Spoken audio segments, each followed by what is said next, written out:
We're in a much better position. I'd much rather play Miami, who doesn't have a big that can match, and be than have Giannis play against him. Yeah, I fear the Bucks. Way more. Way more than he. And Miami's good. Miami's very, very deep, but no one can slow down 21 on that team. He can try. You think he could have slowed him down? Well, you can't slow him slower than the other guy.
This is child's play right now.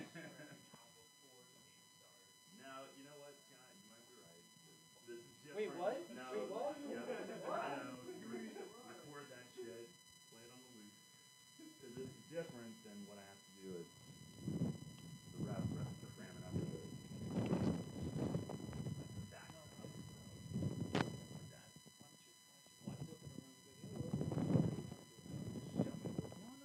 I'm not seeing your vision.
All right, check 1, 2.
Good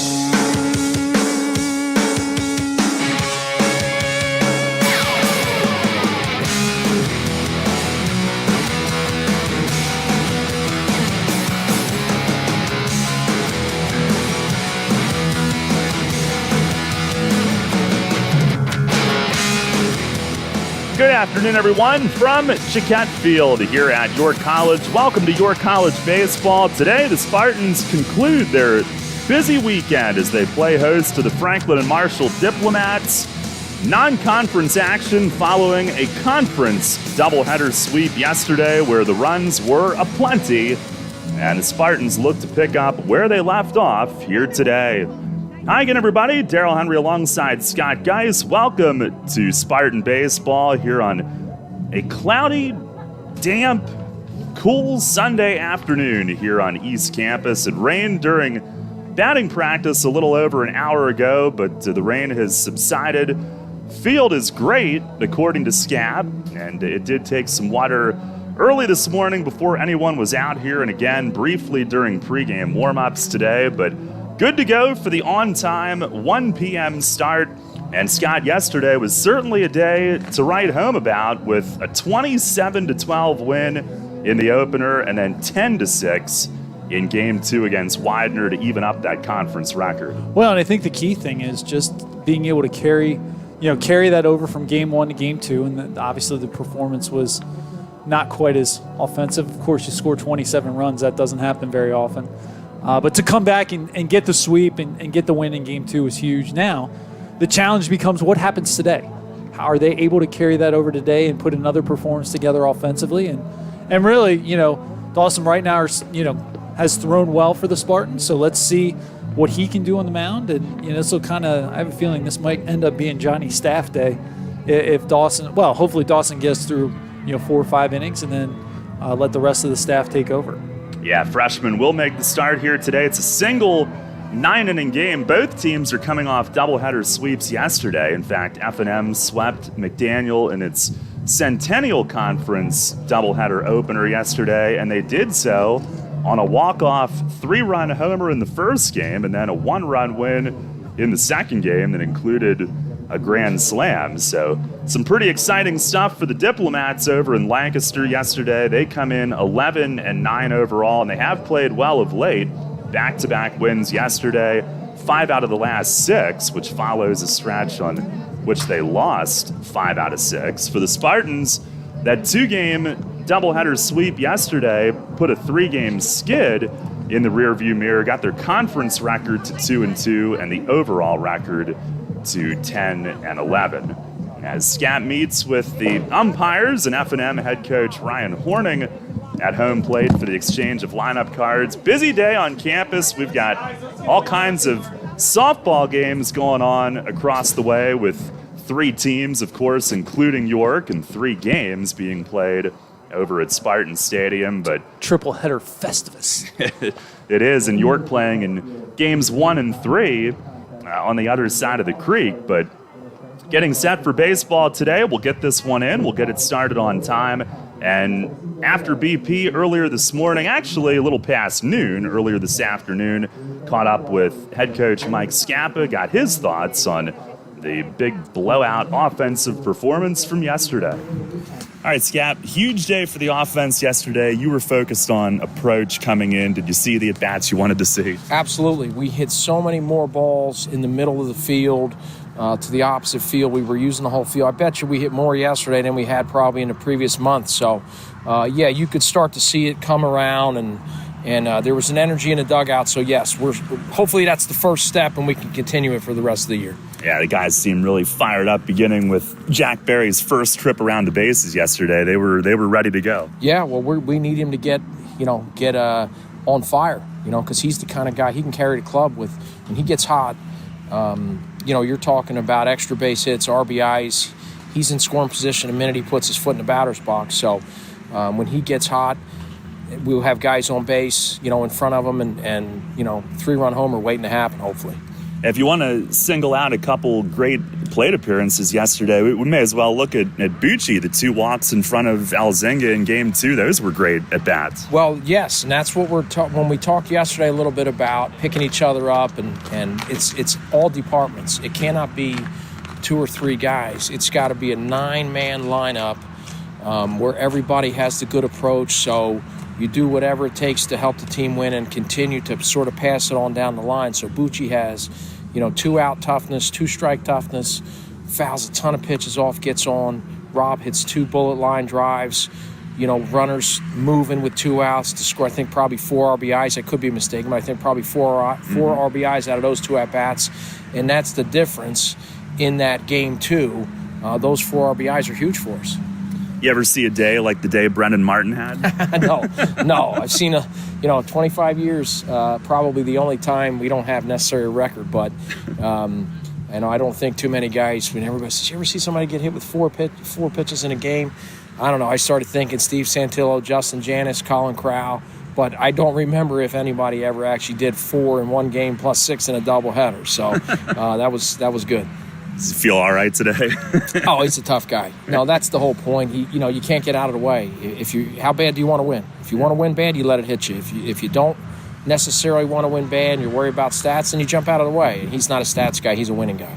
Yeah, no doubt. Your starting pitchers also yesterday, Hendricks and then Purdy, pretty happy with their efforts? Yes. Yeah, Todd's been coming, like I said yesterday, the stats are a little skewed, but his stuff's been good. And, he did throw well. He kept us in the game. He made pitches. It wasn't a real great day to pitch necessarily because the ball was kind of flying and it felt like a hitter's day, But Todd pitched very well, kept us in the game, got that win. And Purdy is a little mature beyond his years. He's a freshman, but he doesn't really pitch like a freshman. He actually kind of reminds me of Joel Kenny. A little bit. Obviously, I'm remembering Joel was a senior and Brandon as a freshman in the comparison, but he's got that type of personality, that kind of stuff, and hopefully he grows into a special pitcher the way Joel, grew into.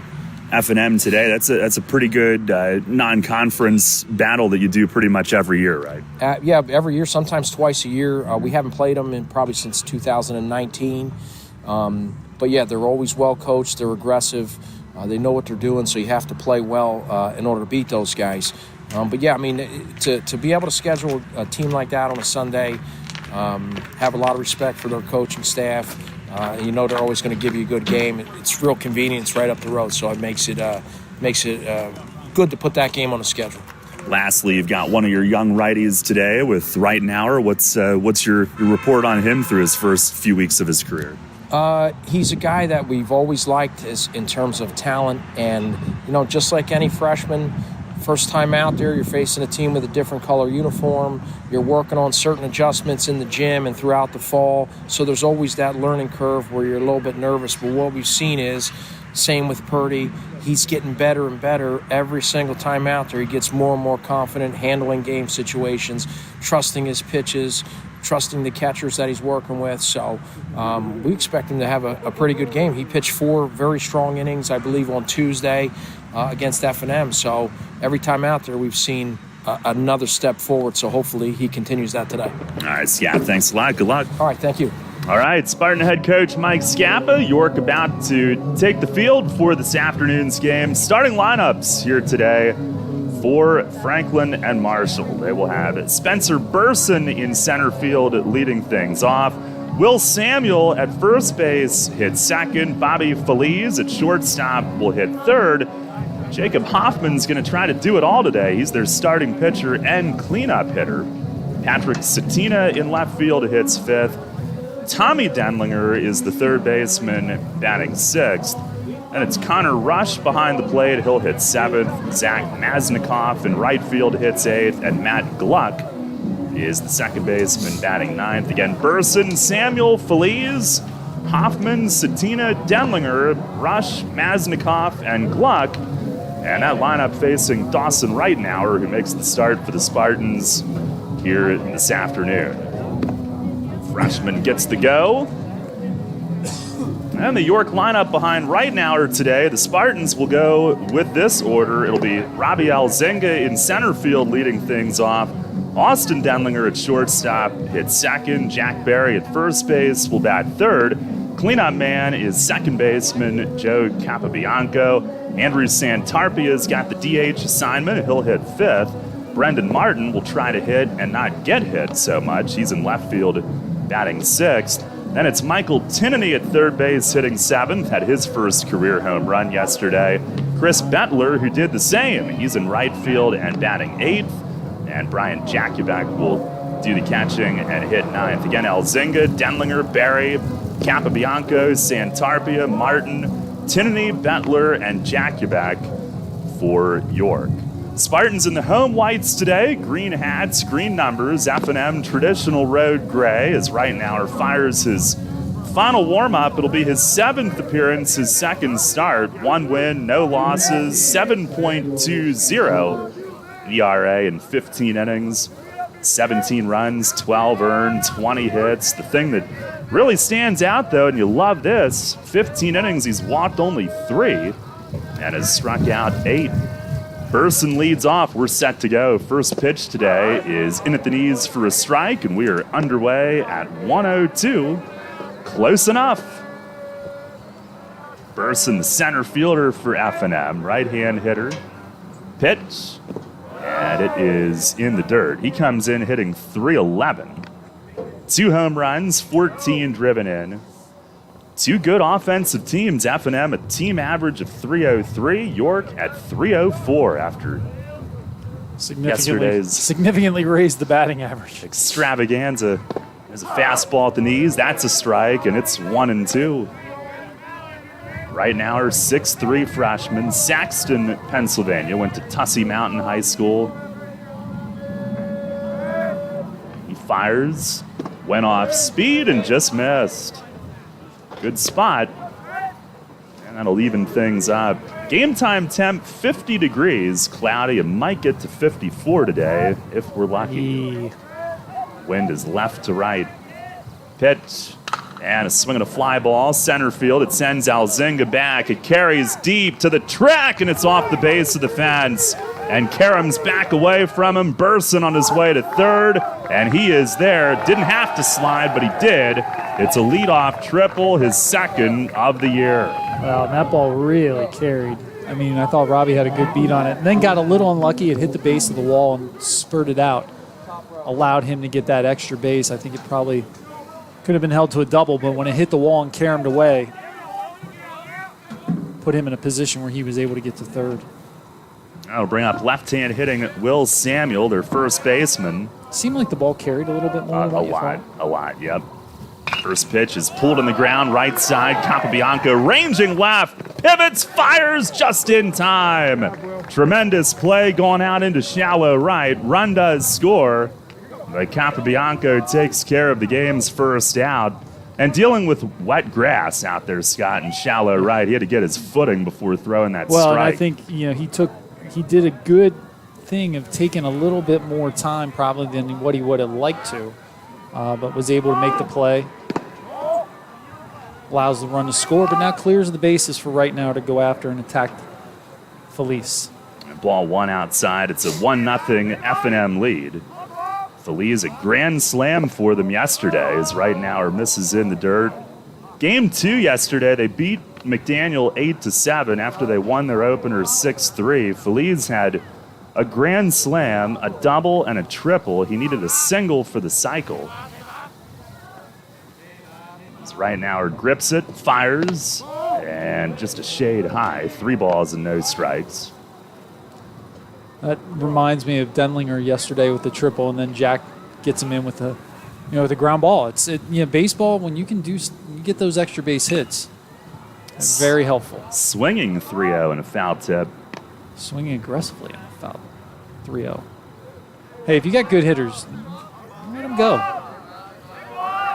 Felice overall hitting .365, 4 home runs. Pitch, and a swing and a miss. He chased ball 4. It looked like down out of the strike zone. With his big game yesterday, he's second in the Centennial and runs batted in with 32. Full count, pitch on the way, and a swing and a bounce out to the left of home plate. That'll trickle foul. Today is the 46th all-time meeting between these two. Spartans 32, 12, and 1. It's a lot of meetings for a non-conference opponent. Do you remember the 1? No. Okay. It does. Let's put it like this. It does not stand out to me.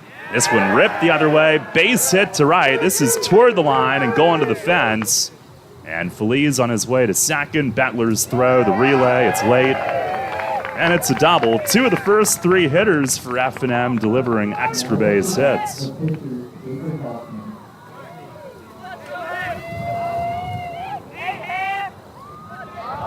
Feliz, who they turned loose on 3-0, and then I thought on 3-1 he might have chased ball 4, but comes away with a double instead. Here's Jacob Hoffman, who will try to help himself. He'll be their starter on the mound, and he is hitting cleanup. First pitch is swung on, ripped at third, and it's grabbed by Tinnity, lunged at the runner, now has to throw across, and he gets Hoffman by a stride at first. Feliz ran on it. Yeah, that was not. They do not teach you that in baseball school. Going to third from second, less than 2 outs, in front of the runner. I mean, he almost made a play. A lot of maturity to just sit back and take the out at first. But yeah, I'm not sure that's how they teach you to do it. Got away with it. Here's Satina, who looks at one in the dirt. It also helps to have a great arm at third base where he can have time to try and make that play and then still get the out. 1 ball, no strikes. Runner at third, 2 outs. Pitch is swung on and missed late on that fastball. Your field mic would say it's windy outside. Yeah, it would.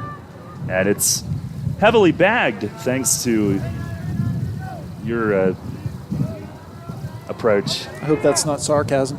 No. Good. It's a fastball strike. I can't help that God made me with a sarcastic tone. Yep.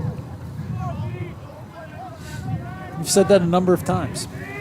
I think you have a choice, but whatever. Pitch. Oh, look out. Oh, Yanked into the F&M dugout, and it hit somebody in the foot. Yeah. Ouch. I mean, it's no Brendan Martin, but it's okay. The magnetic Martin, field apparently has shifted. You would have taken that off the chest. And smiled. It's the 1-2. Swung on, hit in the air, center field. Alzenga measures it and circles under it and waits and puts it away. So right now limits them to just the 1 run. It comes on 2 hits and 1 runner left. We've played half an inning here from Jaquette. It's F&M 1 and York coming to bat. York College of Pennsylvania is where your life's work begins. It starts with the passion you'll find, the connections you'll make, the career you'll pursue, and it begins from day 1. Because your life's work is more than work. It's the lives you'll touch. It's the difference you'll make. Better connections, a smarter plan, a life that works. From day 1. York College of Pennsylvania, ycp.edu. At Donegal, we understand there are many costs associated with running a business. That's why Donegal works with you to provide quality insurance products based on your business needs, and why we deliver that insurance at a price to fit your budget. Call your local independent Donegal agent today and discover why, when it comes to insurance for your business, Donegal is a better value. Contact Kochman Kunkel Insurance at 717-854-0300 or stop in at 3217 East Market Street, York. Locally owned and operated by Pam and Rudy Kochman. Kochman Kunkel Insurance. Westwood One is your exclusive home for the NCAA tournament. DiVincenzo walking it up. 5 seconds, 4 seconds, that's going to do it. Michigan ran into a supernova tonight for the second time in 3 years. Nova is number 1. Villanova, your 2018 national champions. Who will be this year's champ? Tune in here to find out. Brought to you by Heritage Lawn and Landscape Care on Sports Radio 98.9 FM and 1350 WOYK. Your home for York's home team. The York College Spartans play here. Sports Radio 98.9 FM and 1350 WOYK. York.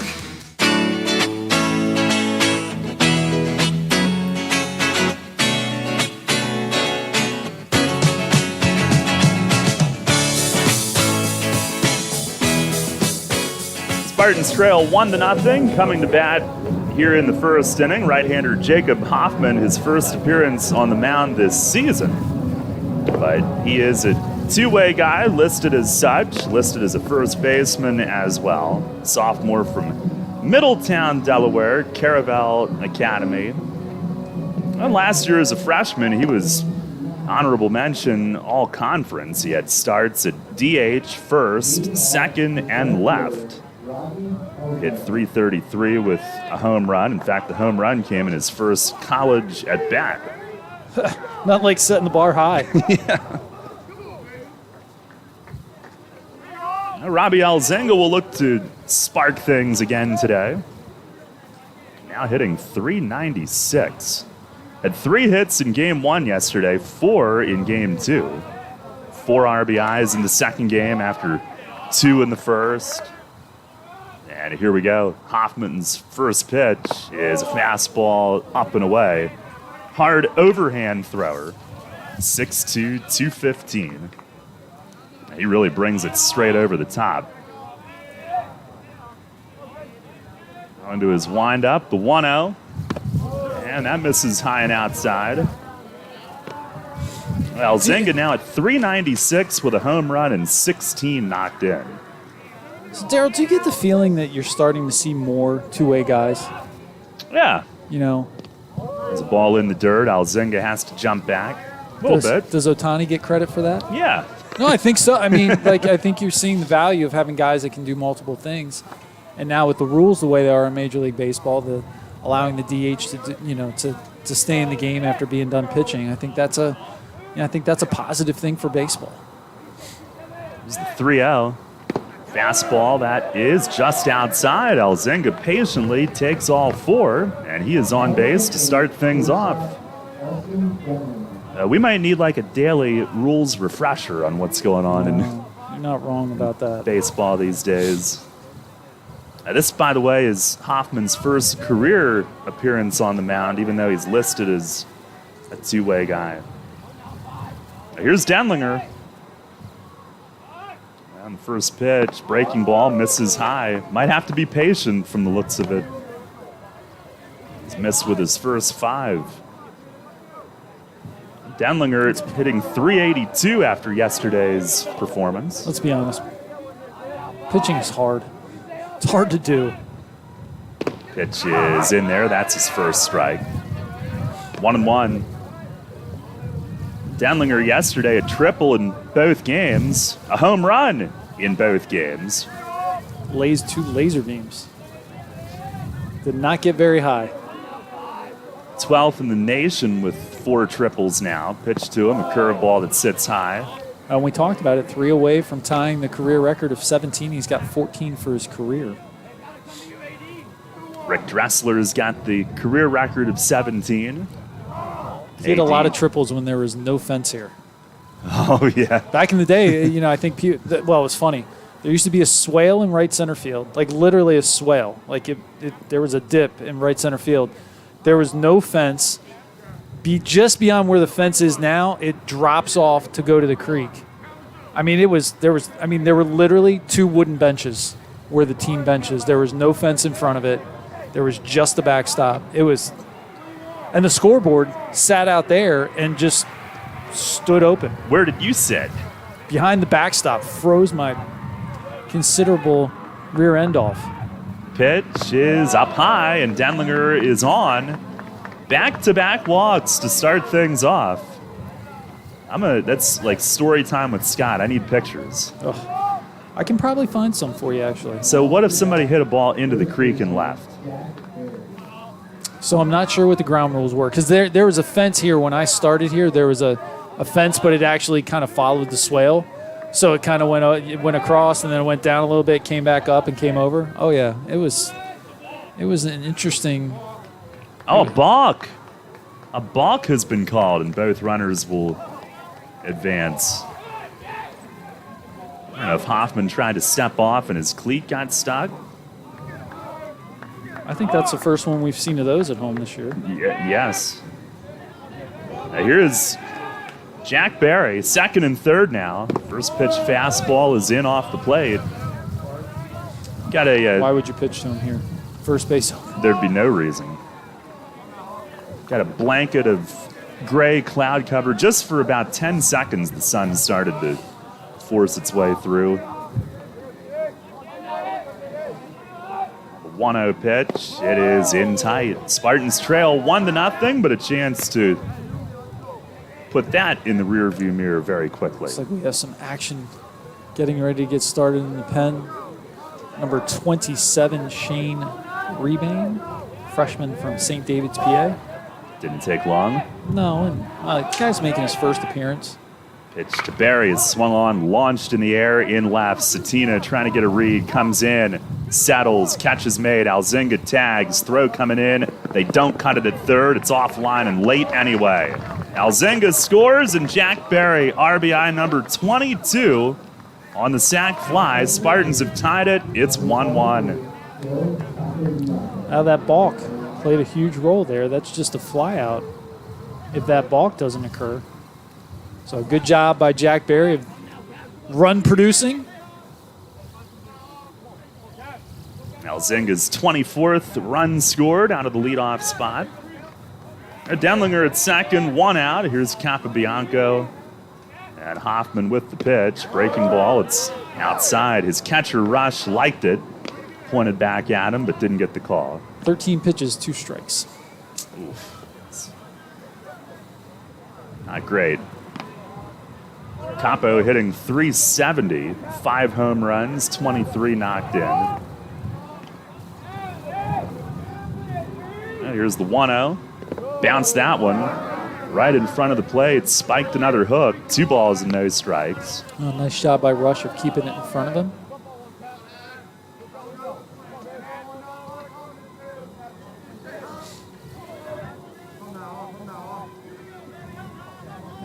Two 2-0 on Capobianco. It's a 1-1 game, just getting started here in the first. And the pitch, that's in the dirt. Rush fought to get in front of it. Spartan softball trails Susquehanna. Well, was 5-0, now 5-2, top of the 5th. Spartans still at the plate. They're the visiting team this game. Silly, you're playing at home and you're the visiting team. I don't get it. Weird. Yeah, a tough time following that. Well, imagine our poor game administration trying to figure that out. Also known as Derek. Oh, no, I don't try. Derek's got it. I don't worry about Derek. It's the 3-0. Huge lead from Deminger, and it misses down and away. So Capobianco is on walk number 3. And the table set further for Andrew Santarpia. Pitcher and catcher will meet. Shortstop Feliz, a veteran, coming in as well. 16 pitches, 2 strikes. Patience is a virtue. Well, this is hard. You're making your first start. It's windy. It's cold. You know, I mean, they're, what, how many games? They've played 20 games. You know, he has yet to make an appearance in a game. That's tough. I mean, it's not an easy thing to have happen. The good thing for him, he knows he's still in the game because he's the DH. So yeah. He gets to stay in the game, which is, I'm sure, makes him happy. He has had some success as a hitter. I love that rule, the DH pitcher rule. It's a great rule. Now here is Andrew Santarpia DHing, and he takes a breaking ball strike. Didn't play in the first game yesterday. Went 2 for 4 in game 2. He's hitting .323. Has a home run, 15 batted in. Stretch from Hoffman. And the 0-1, it's a curveball over for a strike. His shortstop was on the bag at second when that pitch was thrown. And AD had a pretty good sized lead. It's like he looked and then never looked again. And Feliz was certainly in good position there to take a throw. Not in good position if the ball would have been put in play. It's the first hitter he's been ahead of. There's the 0-2, and it's down in the dirt. Rush is tested again. Hoffman, when he was in high school, Caraval Academy in Delaware, state champs 2017. He was preseason All-State in 2020. Obviously, that high school season didn't occur for anybody, but 4-year varsity guy, twice All-Conference. Now comes set, look back a couple of times, delivers. And it's in the dirt. Rush can't handle this one, can't find it either. Deminger a turn at third. And he'll hang on there. Wild pitch moves both runners up, though. Rush reached for that one rather than getting down to his shin guards and failed to come up with it.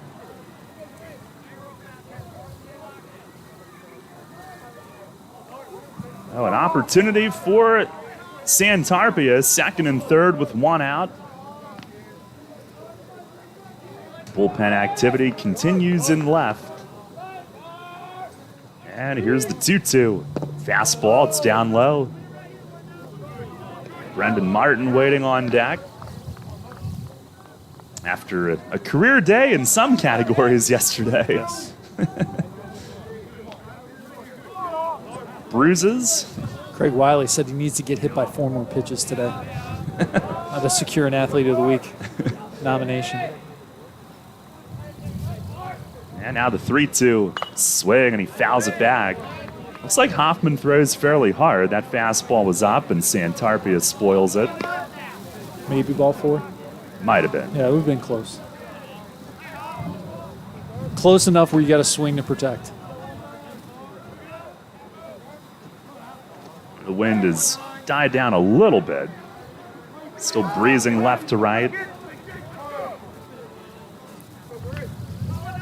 Spartans have scored without a hit. They've got 3 walks as Hoffman steps off.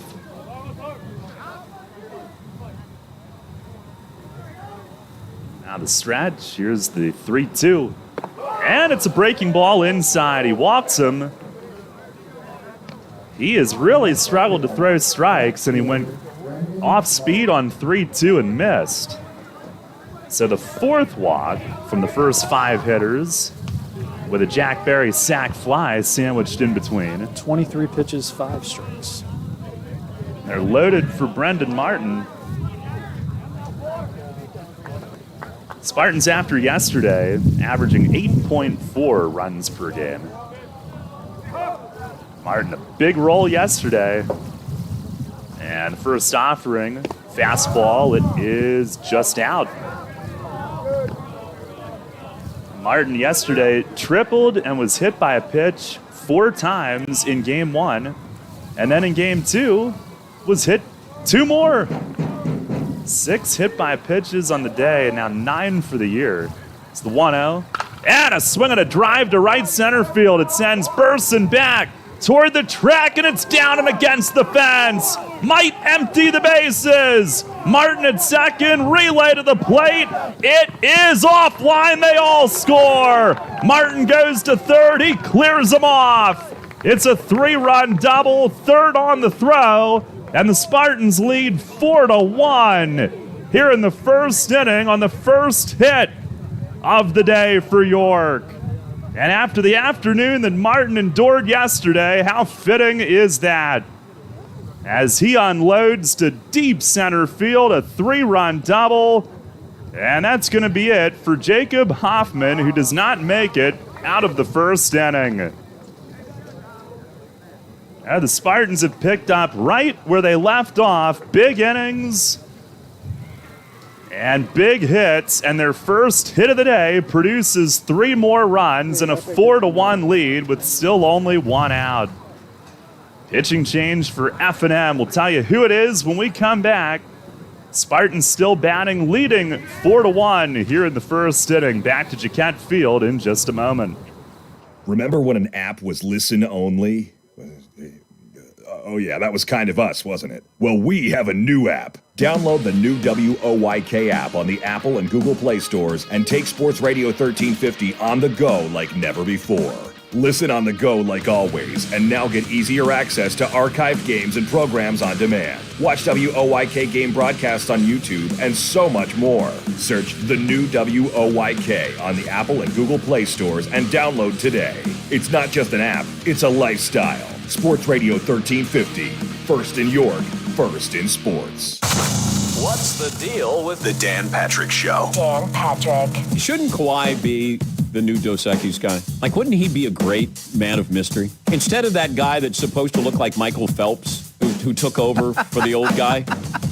Yeah, I thought it was one of that was like, hey, how about we get a guy who looks like Michael Phelps as the most interesting man in the world? Kawhi would be great because he's so deadpan. Dan Patrick, mornings at 9 on Sports Radio 98.9 FM and 1350 WOYK. April showers means May flowers. As spring blooms and lawns are growing, so are we at Heritage Lawn and Landscape Care. Our team at Heritage Lawn and Landscape Care is growing, and we're seeking qualified candidates to grow with us. Join our world-class team-based environment and get your foot on the lawn of a new career with the leading provider of lawn care, tree care, and landscaping services in York, Adams, and Cumberland counties. Be part of our team. Find out more at heritagelawnandlandscape.com. We're screaming green. How about you? The York College Spartans play here. Sports Radio 98.9 FM and 1350 WOYK, York.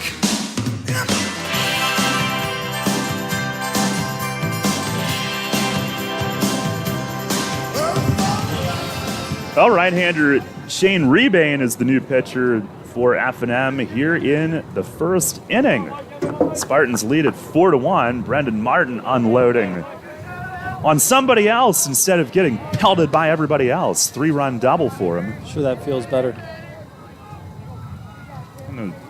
Michael Tinnity, the first that Rebane will face, and the righty's first pitch is high.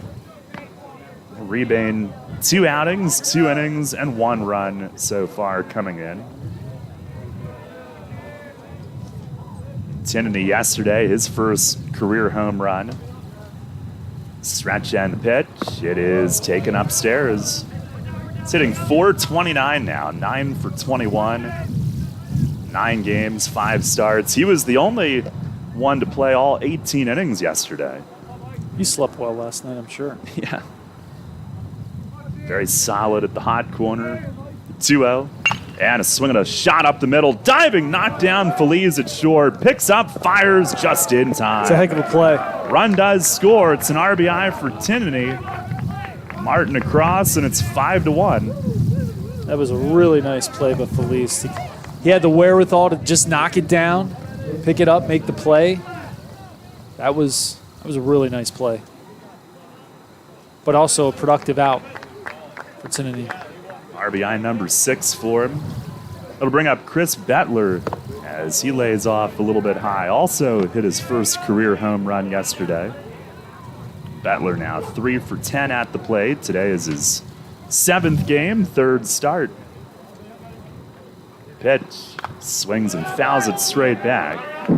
3 hits, he's got a single, a double, and now a home run. Yes, Scott, I think Tinnity makes you believe that third base spot's going to be held down for many years, the way he's played as a freshman. There's the 1-1. It is a little bit low. Well, I think the one thing you see with some of these freshmen, and they're pretty mature. You know, sometimes freshmen can be a little wonky, but these guys seem to be pretty mature. Pitch, that is in there, called strike. And I think, too, when you're talking about the sport of baseball, that maturity helps because the game's tough. I mean, it's hard. And you can get down pretty early if you don't have success early. These guys have been pretty good about it. Wind picks up again. Here's the 2-2. Breaking ball, hit in the air, right center, line drive. Burson is over from center and runs it down. That carried deep with that wind picking up again. And now I see a stray raindrop or 2 as well, but Spartans score 5 in the first inning, 1 hit, and they played it all 4 walks, no errors, nobody left. It's a 5-1 Spartan lead. We go to the second. Money and business are essential to the strength of a community. So is cheering and celebration and music and fun. That's why York Revolution games, concerts, youth sports, special events, and more happen at a place called People's Bank Park. People's Bank has been serving the community for more than 155 years, always cheering, always celebrating, always committed to the things that make our communities great, and to you having a great time at People's Bank Park. People's Bank, member FDIC, equal housing lender. Are you tired of busting your butt for your current employer and getting no credit? Tired of pulling long shifts only to get zero respect? At Shipley Energy, we get it. At Shipley Energy, you're not just a number, you're valued. You're an essential worker who is respected, part of a team, and appreciated for all your hard work. You get 4 weeks of vacation and amazing benefits like discounts on products and services. Plus, you'll be home every night, the way you need it to be for you and your family. Join our team today. Apply online at www.shipleyenergy.com/careers. Colin Cowherd. Folks, this is the price and the burden of power. It's the price and the burden of being the United States, is scrutiny. First of all, let me defend the United States women's national team. Soccer only allows 3 substitutions per game. You're trapped. Are we patronizing women like they can't handle this? The women from Thailand are tough. They can handle it. They got their ass kicked. This is The Herd with Colin Cowherd. Weekdays at 3 on Sports Radio 98.9 FM and 1350 WOYK. 5-1 the lead for Dawson Reitenauer. We start the second inning. First pitch to Tommy Denlinger is down low. Tommy is the F&M third baseman. No relation to Austin as far as we know. It's from New Jersey. Here's the 1-0. And that's outside off Jakubeck's mid. Denlinger, junior infielder, comes in hitting .314. Had a walk-off 3-run homer in game 1 of their doubleheader yesterday. Pitch is down low. Game was tied 3-3. He walked off McDaniel 6-3. Diplomat's first walk-off home run in a little over 3 years. Here's the wind, the pitch. It's a little bit low. Off Jakubeck's glove. A little late cut, I guess, but either way, it's ball 4. Leadoff man on. I don't think we have the biggest strike zone today either. Not that Hoffman was exactly... That does us no good. Not that he was exactly pinpoint, but... Here's Connor Rush, F&M catcher. First pitch, breaking ball. There's a strike for Reitenauer. Rush is 6 for 11, hitting .545. Today is 5th game, 4th start.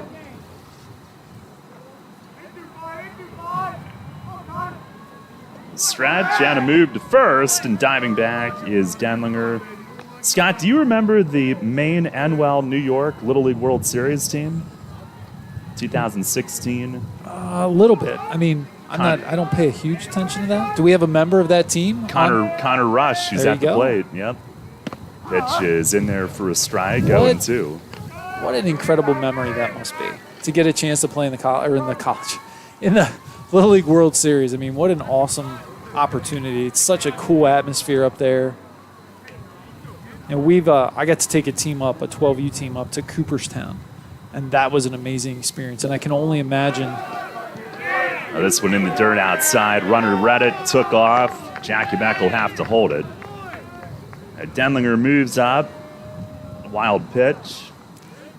You know, the opportunity, you get to go to Cooperstown, which is awesome. But then multiply that by 100 to go to the Little League World Series. So what an opportunity. That's really cool. And that's a pretty nice thing to have in your bio. Yeah. I believe they beat Seoul, South Korea to win it all. Not too shabby. It's the 1-2 swing, and he bounces it back to Reitenauer. Checks the runner, tosses over to Barry at first, and there's one out.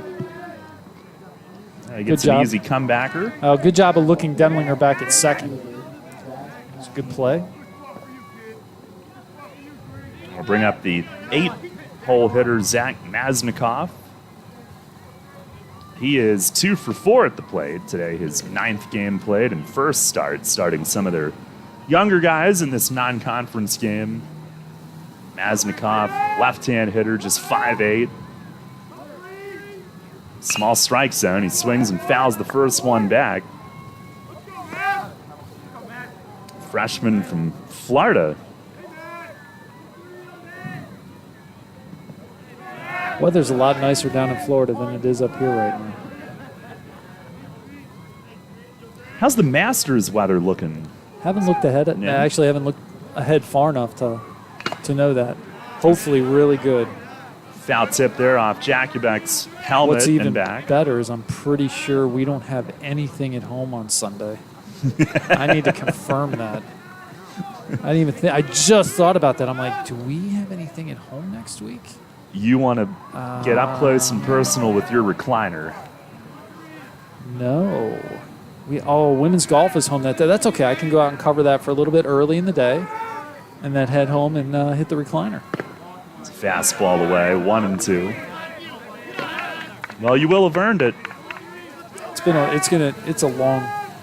The month of April is a busy month. In some aspects, the month of March felt like eternity. In some aspects, it felt like it flew by. Right now, to the plate. And I missed outside, 2-2. 27 pitches, 16 strikes for right now. We are not cruising here early. No. No, we're not. But the good news is there's no sports on TV we want to watch today. So we might as well be here. That's right. 5-1 lead. Pitch is high and outside. It goes from 0-2 to 3-2. And again, we're warm in here. And we're together. That might be the biggest thing. The fact that you and I are back together for just a couple more times this spring before you leave us for Revs baseball. I know. It's the stretch and the payoff. Foul back, foul tip to the backstop. And our poor patrons are stuck with me doing play-by-play, which is... Oh, stop. I think next Friday might be it for me, but we'll see. Okay. We'll see. All right. Well, maybe we'll have a little fiesta in the press box. Maybe have a nice spread. Pizza? Can we have pizza? Maybe get a nice spread of food. Maybe some chips. Can we spring for chips? Maybe. It's the payoff. And a ground ball pulled foul, first base side. We could do Cheetos and Mountain Dew like those esports athletes. Oh, I thought we picked the carcass dry yesterday. Apparently not. That horse is dead. It's life support.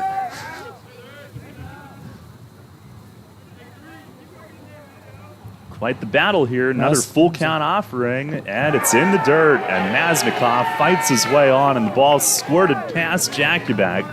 And Deminger advances to third as well. It's another wild pitch. First and third with one out. 5-1 York, but right now are trying to find his rhythm here early. Second walk this inning, and that one came after he was ahead. Well, Maznikov had a really good at-bat there. He battled, was able to draw the walk after being down 0-2, correct? Yes. Yep. Here is Matt Gluck, second baseman today, rounding out their order. 0 for 2 at the plate. First pitch is taken low. This is his second game played and first start. Sophomore. Last year, he actually played in all of their games as a freshman and started all but one. Right now are the 1-0. And a bunt shown, and he bunts through it. He offered it. It's a strike. F&M, the preseason second place pick in the Centennial behind Hopkins. Last year they were second place. Centennial only played 15 games. They won 10. As right now, misses in the dirt. Runner goes from first. Throw down, and they got the tag at second. Deminger tagging Maznikov on a throw that two-hopped to the bag, and Jakubek threw to the trailing runner and throws him out for out number 2. Tommy Deminger stays at third base. And what a boost that could be for right now. Capabianco was in front of the bag. Now the next pitch in the dirt. He did not intercept it, let it go through.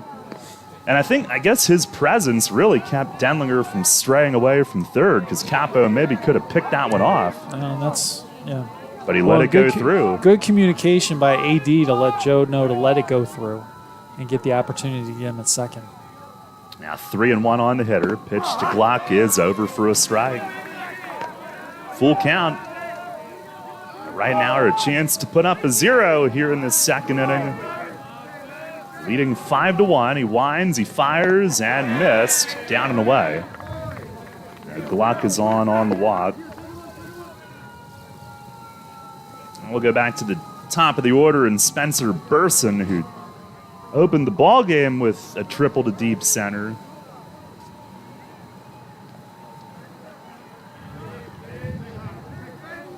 Yeah, F&M from last year. When they finished second. Pitch is a breaking ball inside. They did graduate the Centennial Player of the Year, J.J. Freeman, one of 4 position players, also one of their top starters.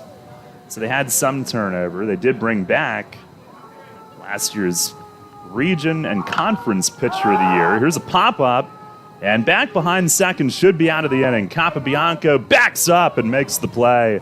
Going out into shallow right center, side retired, and no damage done.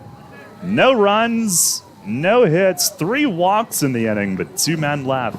Still 5-1 York. We go to the bottom half of the second.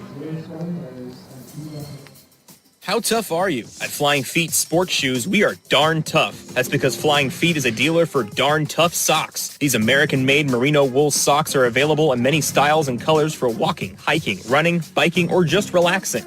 They look and feel great, and they wear well too. Shop the great selection of darn tough socks at Flying Feet Sports Shoes. Flying Feet. 1511 Mount Rose Avenue, York.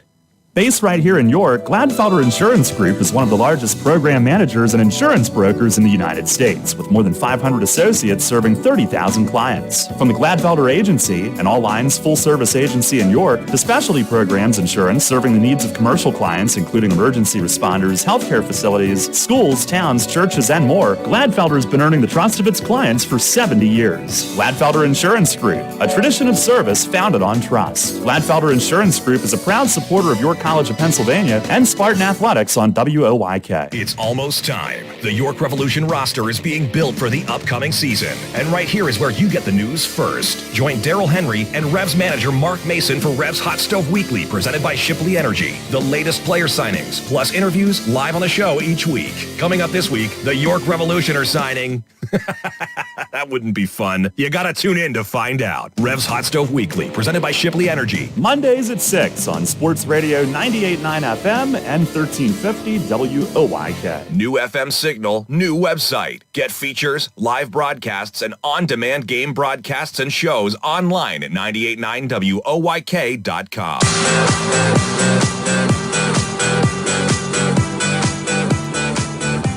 Bottom 2, Spartans lead it 5-1 as Brian Jakubek leads off, tries to bunt his way on, but this one will trickle foul off to the third base side. Bunted for a hit yesterday. And made it second on throw here. He did, which was key in one of those big innings. Yesterday, career-high 3-hit game in Game 1, scored 4 runs, drove in 2. And one of those 3 hits was on the bunt. He leads it off. Alzinga and Deminger coming this inning as well. Here's the 0-1. Oh, it nailed him right off the front arm. And another hit by pitch here this weekend. Jakubek is on. He stood there like a statue and just took it. Not like the kid from Widener who leaned over the plate. No, not like that. And almost got hit by an outside pitch on a strike. Dude, what are you doing, man? Not quite like that. Like, if you can't hit, get out of the lineup. This one beamed him, and he doesn't rub it. No. Here's Alzinga at the top. First pitch fastball. That's just outside. Rebane, who came in, got the final 2 outs of the first inning. I'll tell you what, I'm not sure today's really a good college zone for a 46-degree day. We got spoiled yesterday by Game 1. The zone was great. Yes. Phil Heim. We love Phil. Pitch is popped up foul, back and out of play. Phil made me sad, though. He told me he wasn't doing any Legion games this year, so that makes me sad.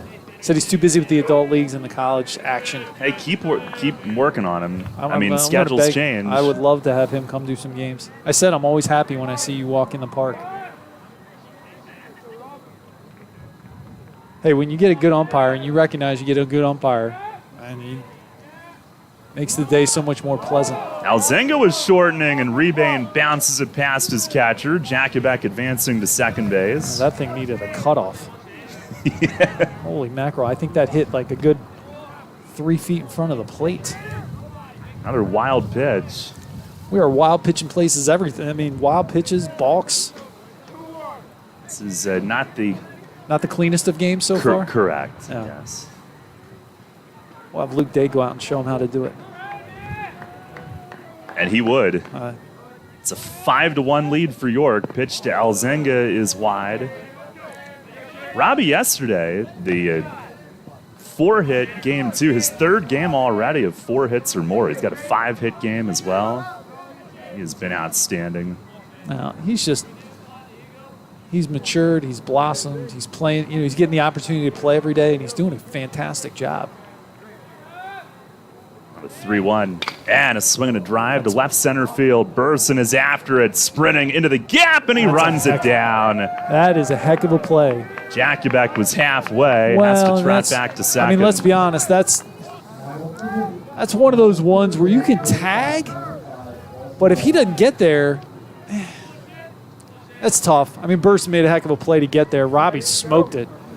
Burson made a heck of a play because he was he was shaded over to right center. And that ball was stung, but Burson able to track it down. Now here is Austin Deminger, who walked in the first inning. Who didn't? Barry didn't.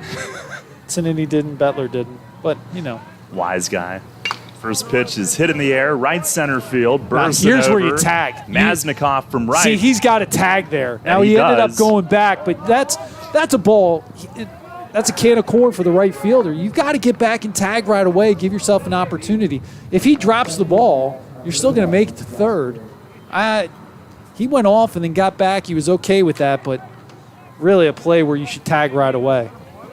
Carried all the way to the track. Maznikov caught it. And he was out on his front foot on that one. He kind of flicked that out, still went to the wall. Ball carrying just a little bit that way. And Jakubek at third, 2 down. Here is Jack Berry. 5-1 the lead. Barry lays off low and outside. Ball 1. Sac fly to left in the first inning. 22nd run batted in for Jack. Yesterday had 5 in game 1, 1 more in game 2. So his 7th run batted in this weekend as he looks at 1 outside. Now 19 away from the career lead, the career record of one Mike Welch, Hall of Famer. 182 RBIs. That's a lot of RBIs over the course of a 4-year career. 2-0. It is a called strike, outer black.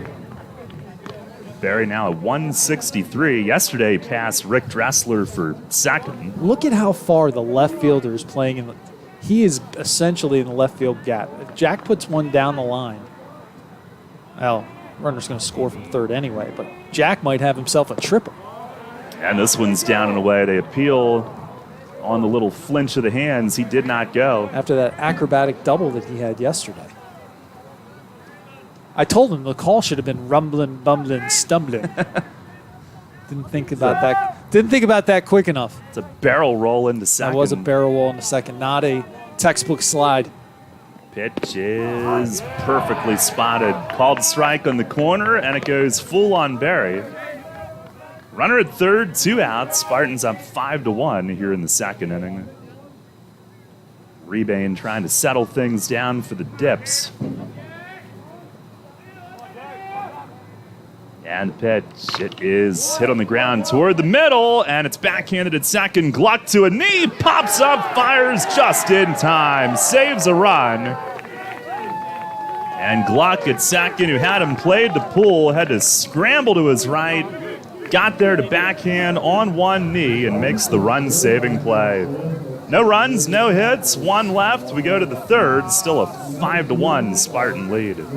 There's no running from it. Tax season will be here before you know it. The professionals at Frank Storm & Company can help alleviate the headache. Voted one of the best for all 21 years by the York Dispatch readers for both your personal and business tax needs, Frank Storm & Company makes the process easy. Payrolls, sales tax, preparation of financial statements, in addition to your personal tax service. Call today to set up your appointment at one of 3 convenient locations: York, Dallastown, and Hanover. Frank Storm & Company, committed to personalized quality service. This is the Dan Patrick Show. Just like to say that y'all rock, man. We're going to watch somebody lose millions of dollars right in front of us here. So every time there would be a draft pick taken, you'd go to Tunsil, you could see him sweating. And then there's even more information coming out. His agent's trying to call all of these teams that, are in the top 10, top 15. It got crazy last night. Dan Patrick. Mornings at 9 on Sports Radio 1350 WOIK. Spring is in the air, and Harvey's Rental can get you prepared for what's ahead. With the biggest selection of steel products on the market, Harvey's Rental will get you set for your next home project. From lawn and garden equipment, pressure washers, post hole diggers, and more, Harvey's Rental has it all. Have a special get-together or graduation coming up? Harvey's Rental has what you need to make your party memorable. Celebrating 60 years. Visit them in person at 1409 South George Street in York or online at harveysrental.com. We're screaming green. How about you? The York College Spartans play here. Sports Radio 98.9 FM and 1350 WOIK, York.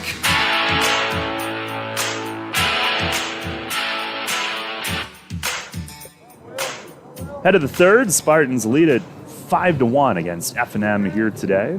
2, 3, and 4 up for the Dips. Will Samuel leads off, and first pitch from Reitenauer is in for a strike. Samuel, an RBI ground out his first time. Diplomats had a quick 1-0 lead, 2 batters in. Pitch is grounded second base again. Capobianco clean, throws to first, and there's one away quickly. And that'll help. Second inning was a little lengthy for Reitenauer. Worked around 3 walks, but kept them off the board. Thank you for pulling a Widener and running yourself out of the inning with the stolen base attempt. Yeah. Boy, I tell you what, how big did that end up being yesterday? In that game, too, where they just completely butchered that inning, where they didn't tag on the fly ball, and then they tried to double steal and got thrown out. That was big. Turned out to be pretty big. Strike one on Bobby Feliz, who doubled in the first inning. There's the 0-1, and that bounces in front of the plate. Jackie Beck earning his NIL money right now. He's taking it off the chest, off the legs.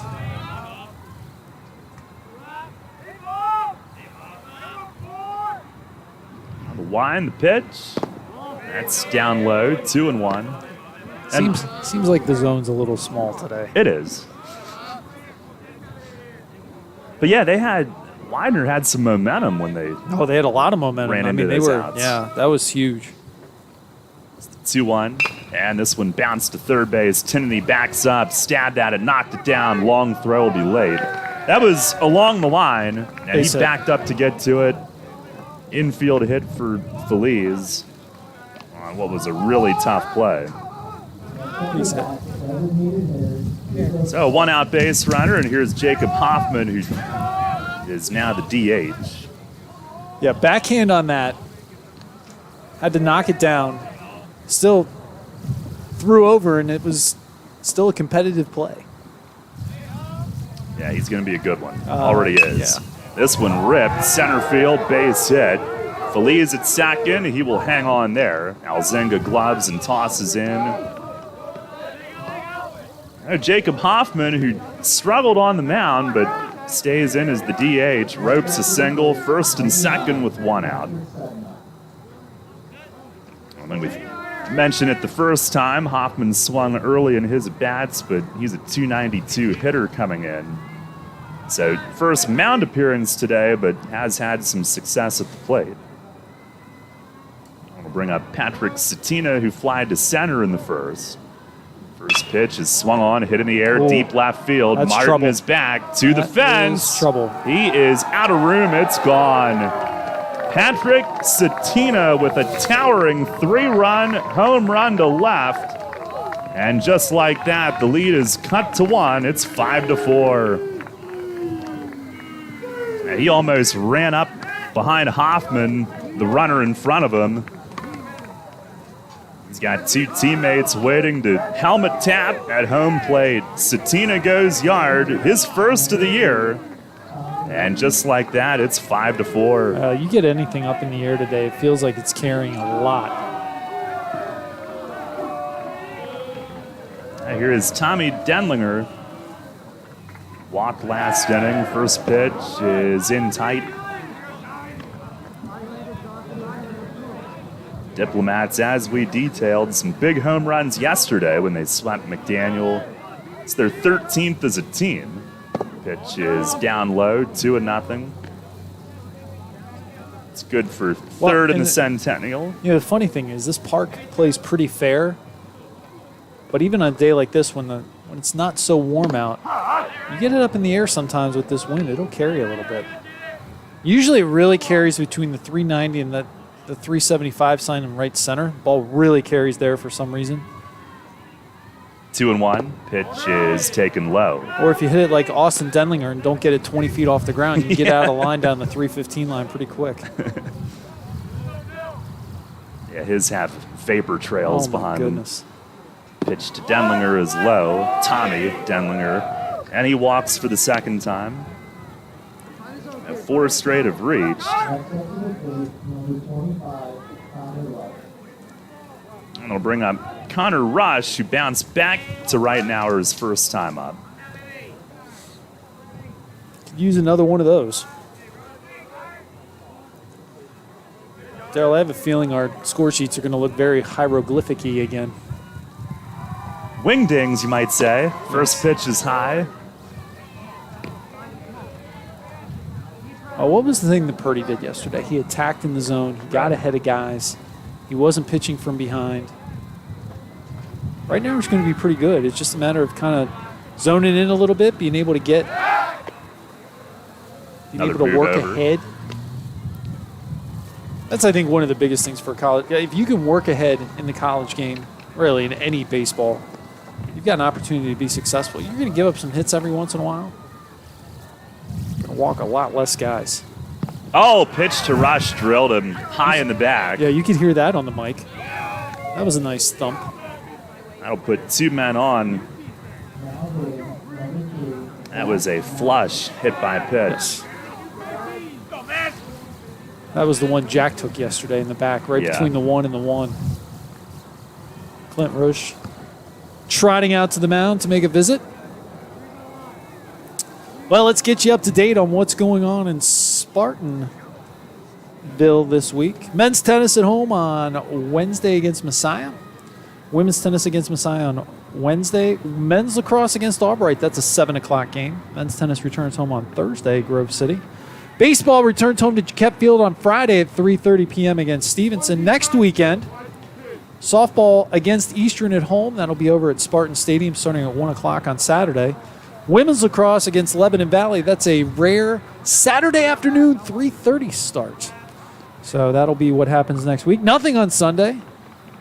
Nothing except being home watching the Masters. A tradition unlike any other. So that's what's coming up here in York in the coming week. There's Zach Maznikov, who lays off away. He had a great at bat last inning and walked. Really good at bat. Who do we have? It looks like Eli Snyder warming up in the bullpen with some sense of urgency. Back-to-back games that Scap has started a freshman on the mound. This young pitching staff. Here's the 1-0. And that misses up and away.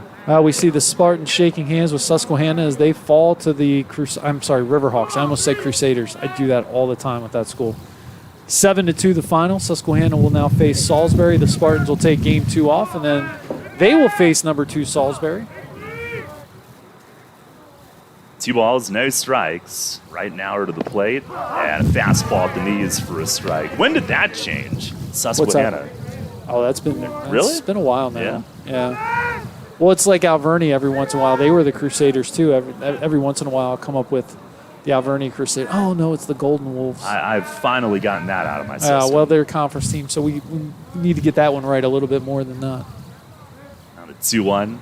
Swing and a flare to left center. That's down for a base hit.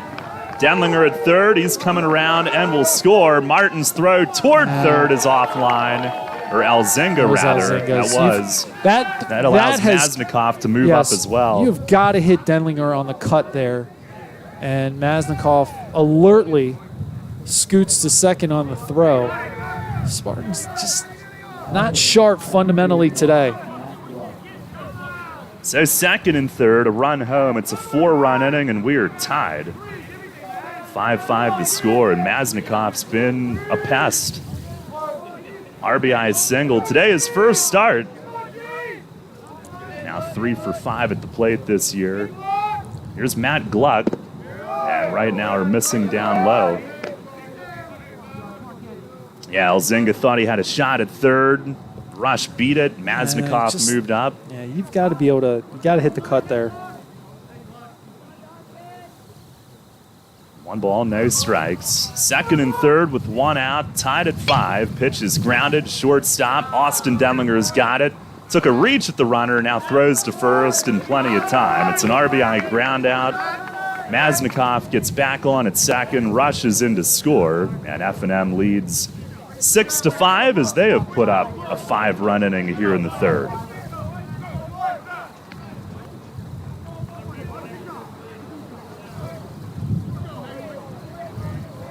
And have batted around. Here is Spencer Burson, the 9th hitter of the inning.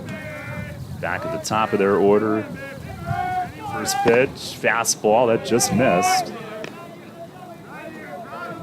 Burson 1 for 2, tripled and scored in the first. The Diplomats led 1-0 early, then York erupted for 5, but F&M has gotten those 5 back. Well, we're unfortunately right now is at a not a great place with the pitch count. 62 pitches, only 32 strikes. He fires this one, line base hit over toward right center. Maznikov around third, he'll score. Alzinga can only toss into second. RBI hit for Burson. It's a 6-run inning. And F&M on top 7-5, and that's going to be all for right now or here this afternoon. Burson with his second hit. And they have batted around plus here in the third. Well, there's an example. Maznikov ends up at second because of the missed cut, and now all of a sudden he can score on an RBI single. If he's at first base, he maybe makes it to third, probably makes it to third with 2 outs because he's running on contact. But that missed cut now costs you another run. So it's one of those things. It's one of the cool parts about baseball is there's a lot of little moving parts that contain within the game, but that's one. You got to hit the cutoff, man, and give yourself a chance to hold runners from advancing because that 90 feet sometimes can play a pretty big role. The Spartans will go with Eli Snyder, another freshman coming in. Pitching change here in the third inning, 7-5 F&M on top. For Snyder, this will be his second appearance. First one in his debut, a third of an inning, 4 runs. So he is looking to get his feet under him at the college level. 5'11", freshman from Chambersburg. Part of SCAP's recruiting class this year, pretty big one. A lot of young arms getting an opportunity here in 2022.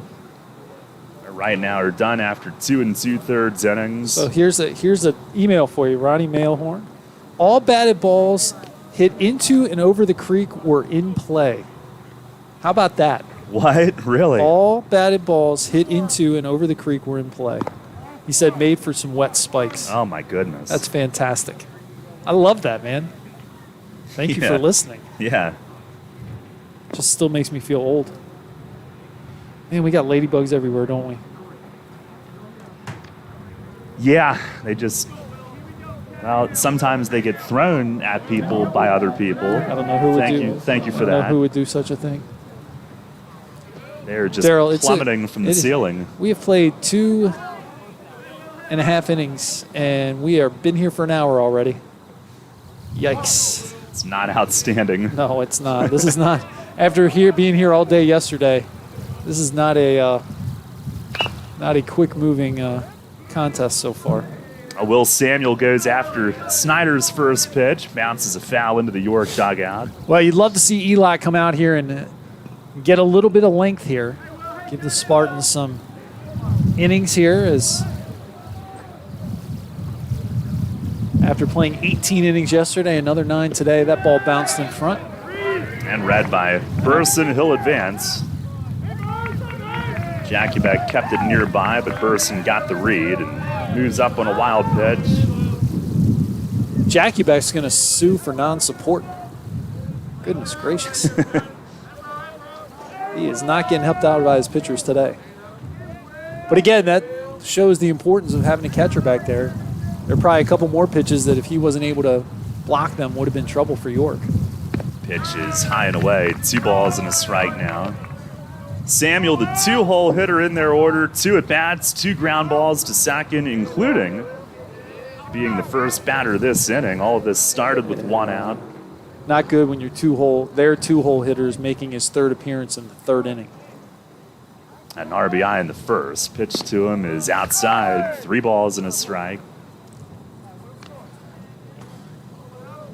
Spartans actually entering play today, the second fewest walks per 9 in the MAC Commonwealth, a little under 4 per game, but right Which now is a huge improvement over what it was early in the year. Yeah.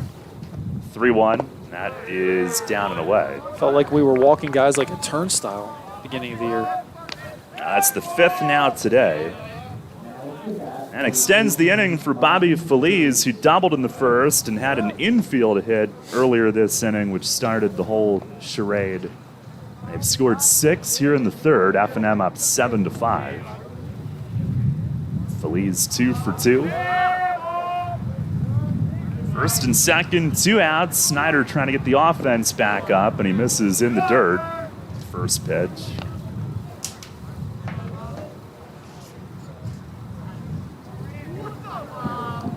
Feliz, second-year starter, started as a freshman for their team last year. Hit .220 a year ago. .365 coming in this year as Snyder misses down low. 2 balls and no strikes.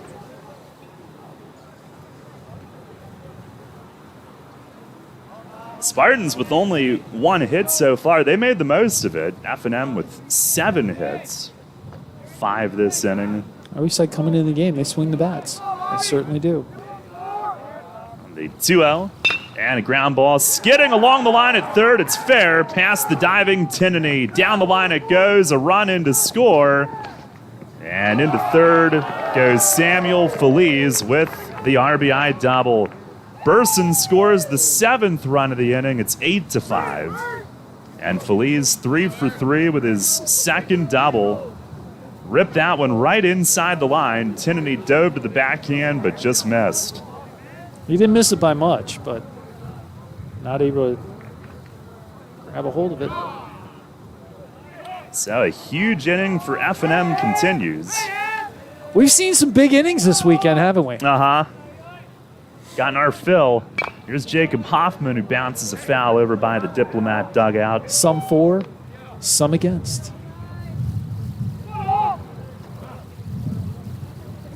The biggest of all was the 10-run 5th yesterday. Now we're getting close. Closer than we would like. At this juncture, it's the 0-1, and that's in the dirt, and Jackie back a run-saving block. Hoffman 1 for 2. Singleton scored earlier this inning. He is the 12th batter of the inning.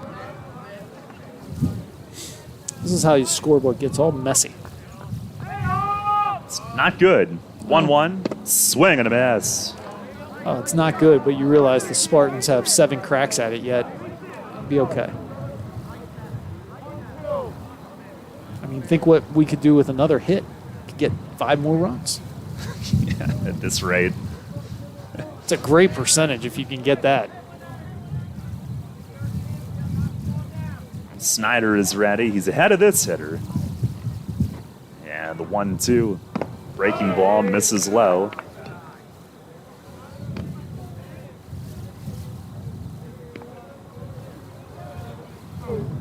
Looks like we'll be seeing Rebane for some time on the mound for F&M. And he's had to wait for quite a bit here this inning. The 2-2, fastball, that rides high. Talked to Todd Hendricks before the game today. I said, how hard was it to have to sit?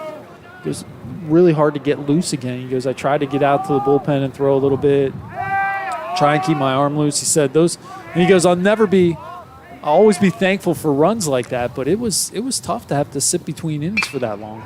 Oh, this one roped to left, right at Brendan Martin, though. Hard hit, but thankfully the inning is over. Jacob Hoffman, a line out to left. Diplomats score 7 times in the third, and they do it on 6 hits. No errors, 2 men left. It is 8-5 at Franklin and Marshall. Middle of the third here in York. York College of Pennsylvania is where your life's work begins. It starts with the passion you'll find, the connections you'll make, the career you'll pursue, and it begins from day one. Because your life's work is more than work. It's the lives you'll touch. It's the difference you'll make.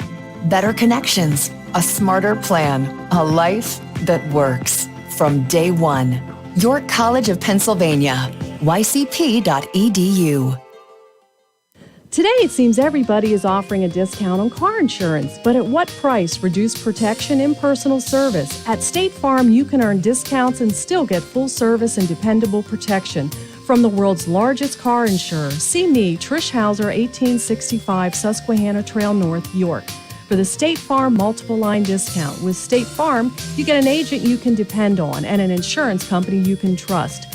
For the details on State Farm's multiple line discount, see me, Trish Hauser. Tee off this season on the best layout in Pennsylvania and experience Royal Manchester Golf Links, bringing you to the coast of the British Isles while never leaving your backyard. Our unique Pure Links layout in the rolling hills of York County gives golfers an experience like none other, featuring 18 pristine holes with picturesque views of the countryside and consistently ranked one of the top public courses in the state. Also offering outings and event bookings. Book your tee time today at 717-268-0490 or nab our online specials at royalmanchestergolflinks.com.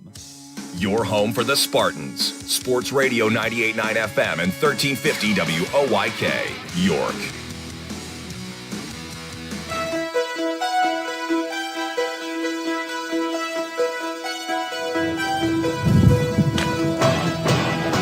Head to the bottom half of the third inning. Spartans looking to answer, trailing 8-5. 7-run third for F&M. Joe Capabianco will lead things off. Middle third of the order. He shortens, takes a breaking ball strike. Shane Rebane has come in and worked an inning and 2/3 scoreless. Trying to settle things down for the visitors today. And he winds and fires. Breaking ball, swing and a miss. His third appearance this year. How many innings he's thrown total? And 2 innings coming in. Okay. It'd be interesting to see how long they can get out of him. Now he fires, and a swing and a miss. Pitched him backwards, and he went up high with the fastball and got him swinging. First strikeout of the day. Rebane, a freshman, he's from St. David's, PA, went to Radnor. Summer ball with the Philadelphia Reds. He threw 3 no-hitters during the course of his That's pretty good. Summertime, yeah. It's a breaking ball inside on Santarpia. Walked and scored in the first inning. Spartans have just 1 hit, but they had 4 walks in the first, scored all of them. Brendan Martin, a 3-run double. He's on deck as Santarpia watches a strike come in. Rebane again working backwards. Curveball, then fastball. the wind, the 1-1, and it's down and away. Not a very high percentage of strike throwing on either side today. Rebane, 24 pitches, 13 strikes. It's an improvement from the starter. He deals and bounced that one up there, 3-1. Well, the problem is at our level, you play so many. Your pitching is focused on conference games, and then you throw these non-conference games in here, and it tends to muddy the waters a little bit. ERAs get a little inflated. Pitch is in tight, and it missed Rush's mid, so he'll have to chase it. Santarpia on his way to first with his second walk. And here's Brendan Martin, who's got the lone hit for York, but a big one. 3-run double to deep center in the first inning. And we will not see Kyle Roach, who faced McDaniel yesterday. He's their All-American starter. Last year's region and conference pitcher of the year. And last year he was 7-0, ERA of 1. Struggled a little bit early this year, but still the ace. Here's a bouncer foul. After yesterday's start, his 6th, he is 1-2 with a 5.32 this year, if you're wondering. We had a pretty good pitcher last year too. Yeah. Region pitcher of the year. It's okay. Love to have him back. So Hags, we miss you. At Butler, huh? Yep. Connor Miller, we miss you too. Pitch is a curveball, a little high. Wonder how they're doing. We should check.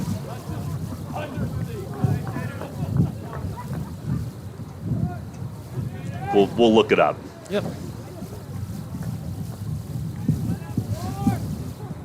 A little younger staff with those two gone. Here's the 1-1. And that hit him. Are you kidding me? Brendan Martin again. Initially, from here, it looked like it was behind him, but it got a piece of him. And his 7th hit by pitch of the weekend, absolutely unreal. Ball magnet Martin. There is some kind of force field at play here. I don't know that it can be explained. It can't. It's baseball, man. It can't be explained. It just there are just so many weird things that happen on a baseball field.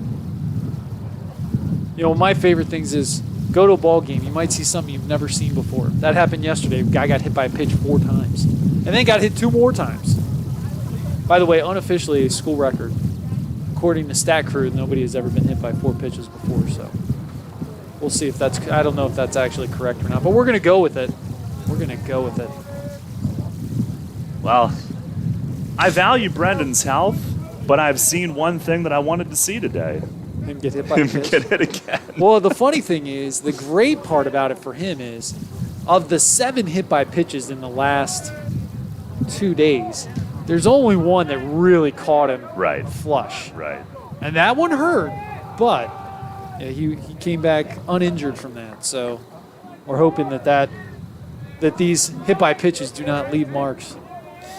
Here is Michael Tinnity now with 2 men on, 1 out. Rebane lifts the leg and looks Santarpia back at second. Mound visit from F&M pitching coach Matt Schuing, who at one time pitched for the Barnstormers during their inaugural year. That was way back in the day, right? Yeah, 05. Wow. He's a lefty. Pitched at Millersville. First one to Tinnity is cut on and missed, had a healthy hack. What year is this for Revolution Baseball? 15. Oh, that's cool. That's a nice little anniversary number. Yep, we're doing some stuff for that. That's awesome. Opening night plans will include some highlights from the first 15. Why don't you tell everybody what opening night is for home opener, I should say. May 3rd. There you go. It's a Tuesday night. You got a nice long, you started a week on the road, huh? More than that, 9 on the road to pitch inside. Wow. Well, there's certain teams in the league that kind of make the rules and get everything they want, like Long Island. So we open there. Well, spoil the party. Yeah. Like your squad this year? I do. Good. A lot more to announce here these next 2 weeks. 1-1 pitch. That's down low. How much fun is it to do the show with Mace? It's a ton. There's also a pre-show that doesn't get aired. We know about that. We know about those pre-shows. That's where we find out a lot of things. Yeah, he makes it really easy. Just tee him up and let him go. When I always see, it feels like when you guys do your pregame show, that it's a good relationship and it's a lot of fun. This one bounced softly toward third. Pitcher will let it go. It's Deminger from third who scoops and throws, and it's just in time. Nice play on a tough ball. Both runners move up, second and third. Tinnity retired. A jam shot grounder. But yeah, no doubt. Mace is actually now the longest tenured manager in the league. He's got the 7th most wins in league history, and he's like, I think 28 away from moving into the top 4 in league history all time. So that'll happen this year. Well, how long did Etch manage?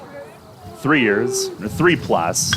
Here's Bettler who swings and flies one to fairly deep right. Maznikov is back. He falls down on the warning track and hangs on to it. Saves 2 runs and the inning is over. The F&M defense has been pretty darn good early on.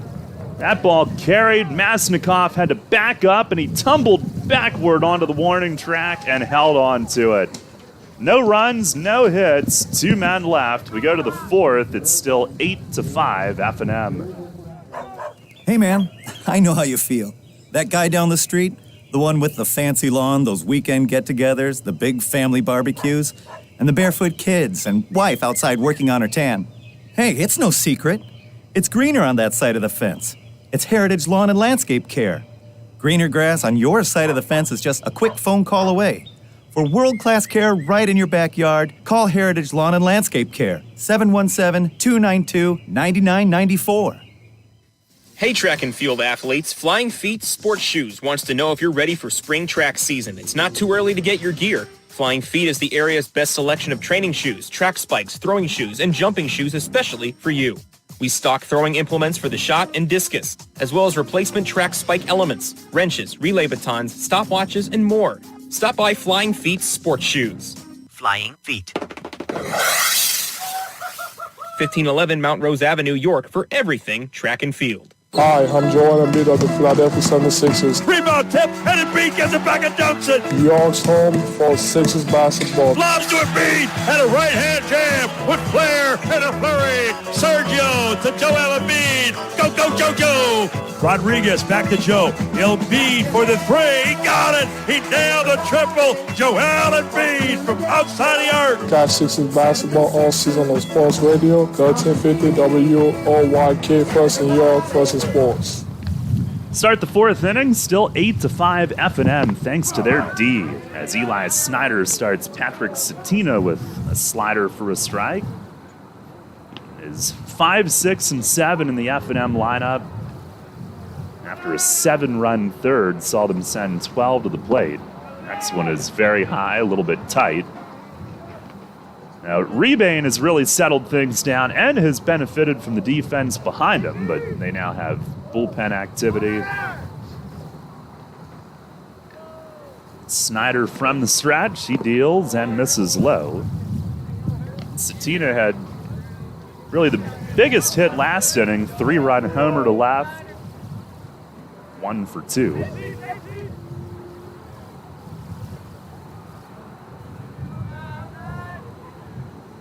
Snyder back home with it, and that's taken low for ball 3. Yeah, the F&M defense, they had a great play in the first inning in the infield, then a great run-saving play in the second inning, and then that catch in right, Maznikov, that saved 2 runs last inning. Pitch here is blasted to left. Line drive foul, though.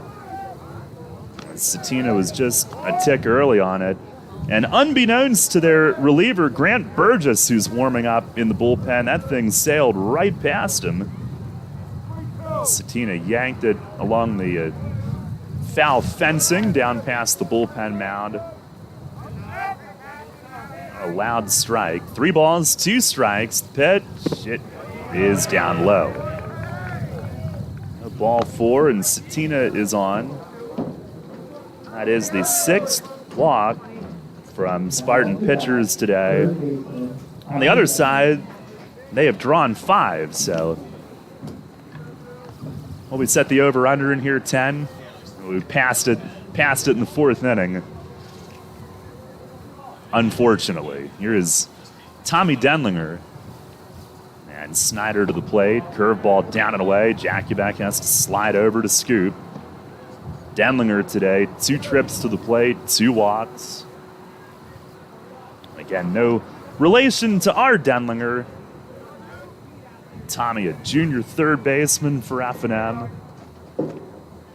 Pitch is cued off the end of the bat to second. Capobianco toward first. He's there to gobble it up, and a short throw to first for the out.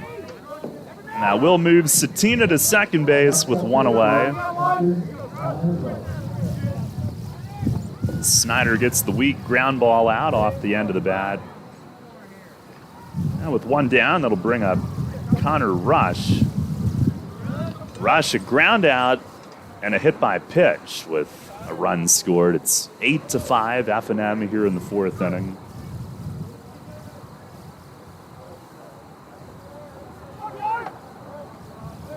Snyder home.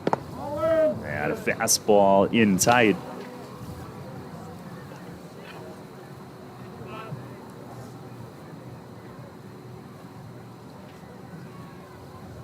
Rush, freshman behind the plate. 4th career start today. Again, they've started some of their young guys. Non-conference game today. Pitch is swung on and yanked foul and left. And he was all over that, but a little bit early on it. 1 ball, 1 strike to count.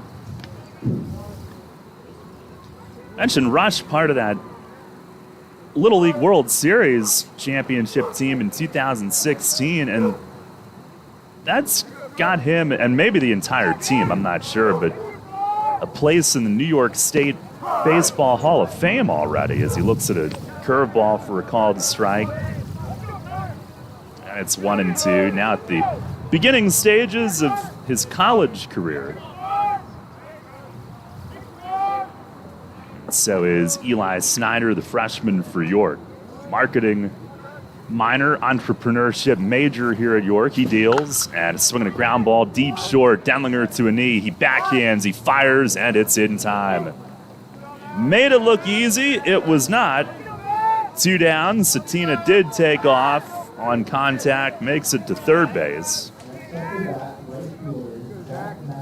And he's there with 2 outs for Zach Maznikov.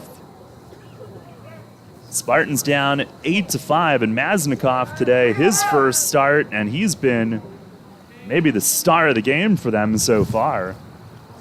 Digs in from the left. First pitch fastball is low and away. He walked in the second, then in the third inning, an RBI single. 2 great at-bats. He's really grinded it up there. But then the play in right last inning, robbing York of 2 runs. Pitch here has popped up, straight back foul. Jakubek a look, but that'll get out of play.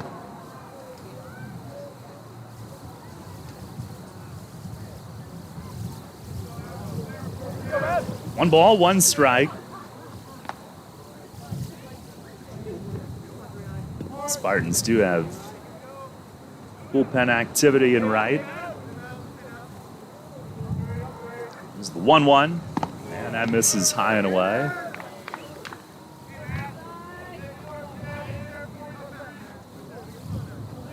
So we got a Bryce Schaefer sighting. Another freshman. Sun forcing its way through. Pitch is on the outer half. Called strike. And Snyder evens things up, looking for a scoreless fourth inning.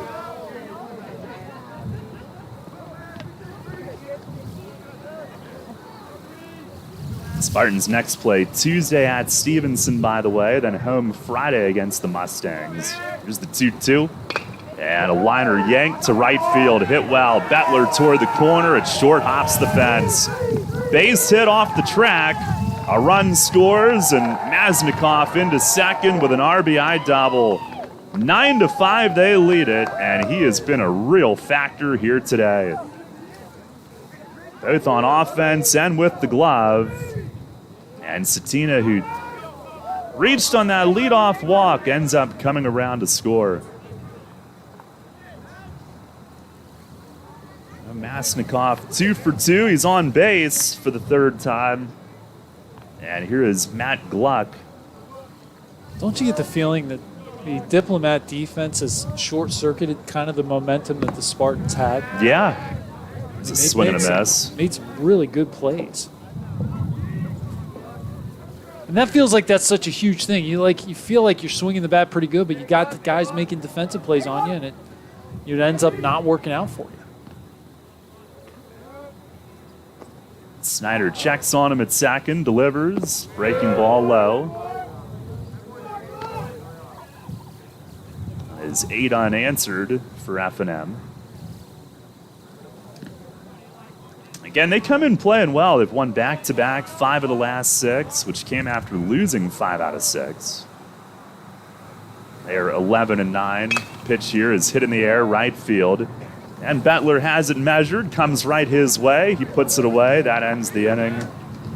But F&M scores a run on 1 hit. 1 runner left. We'll go to the bottom half of the 4th. It's the Diplomats 9, Spartans 5.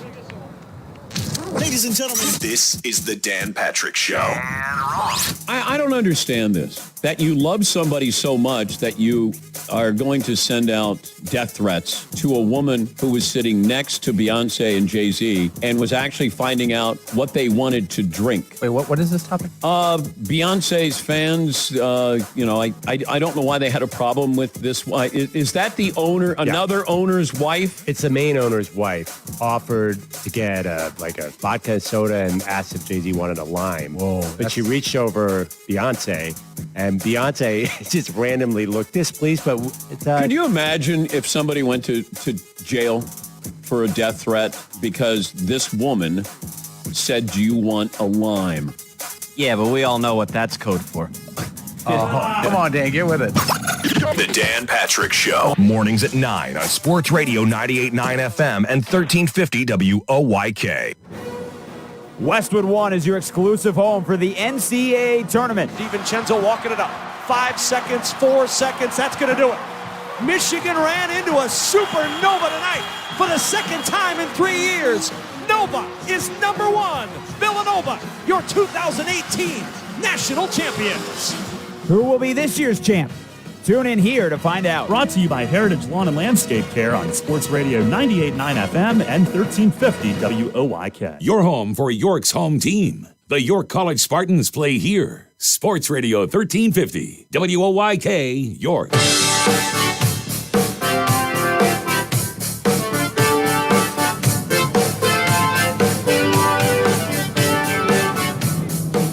Well, F&M is on its third pitcher as right-hander Grant Burgess comes in. Shane Rebane really settled things down, and the defense behind him was tremendous. They lead it 9-5.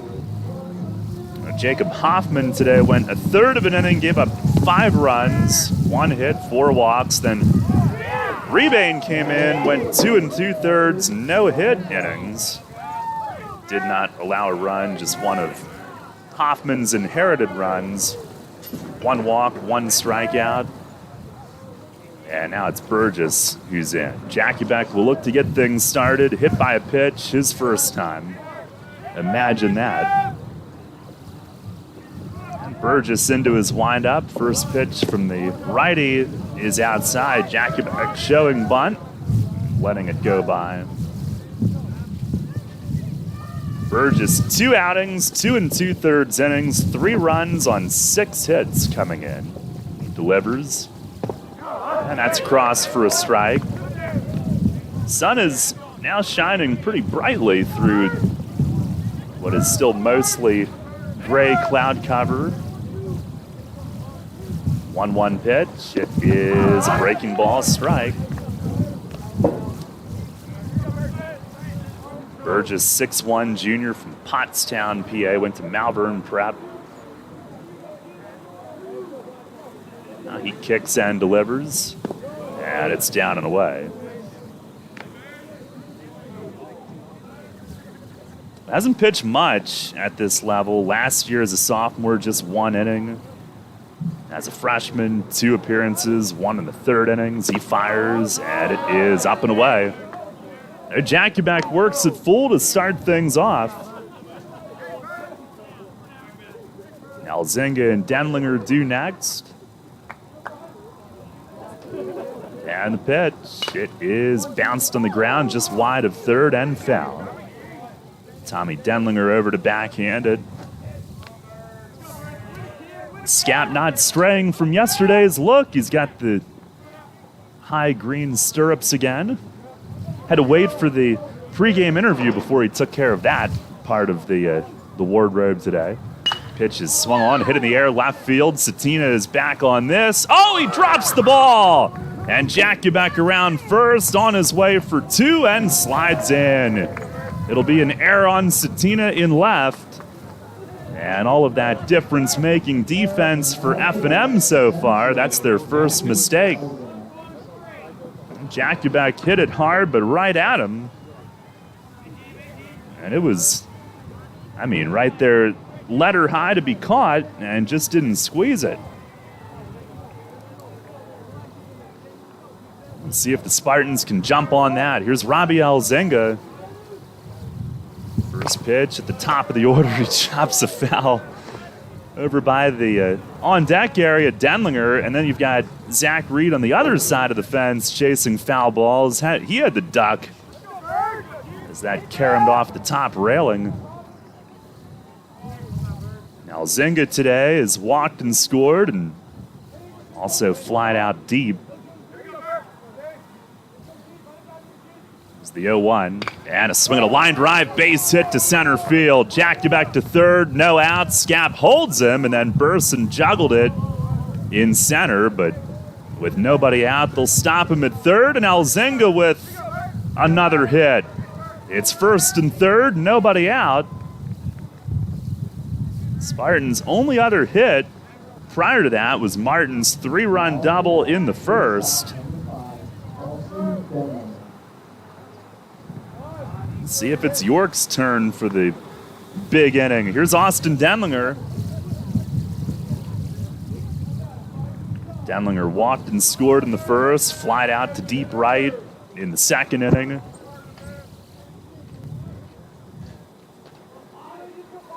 First pitch his way. He swings at it, fouls it back. A little bit reachy on that first swing.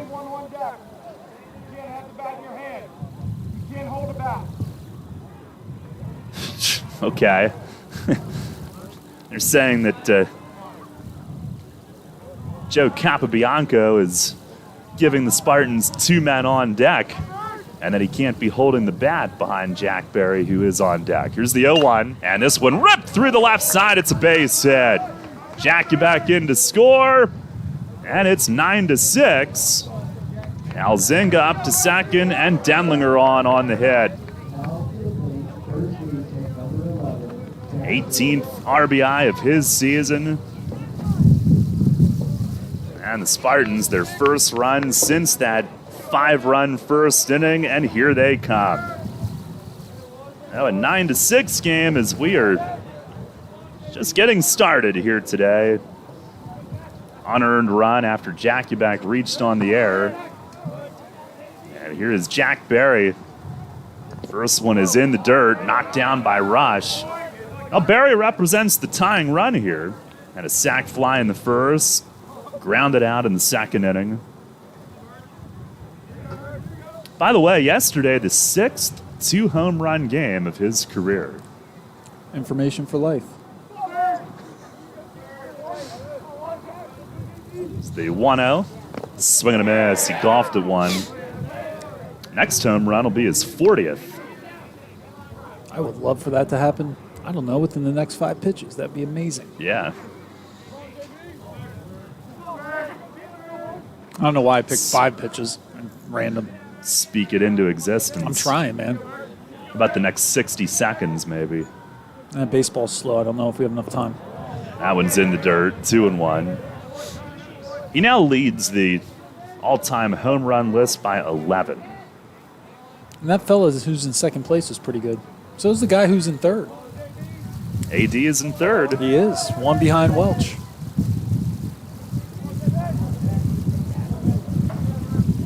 On the pitch, it is in the dirt and gets away. Both will move up.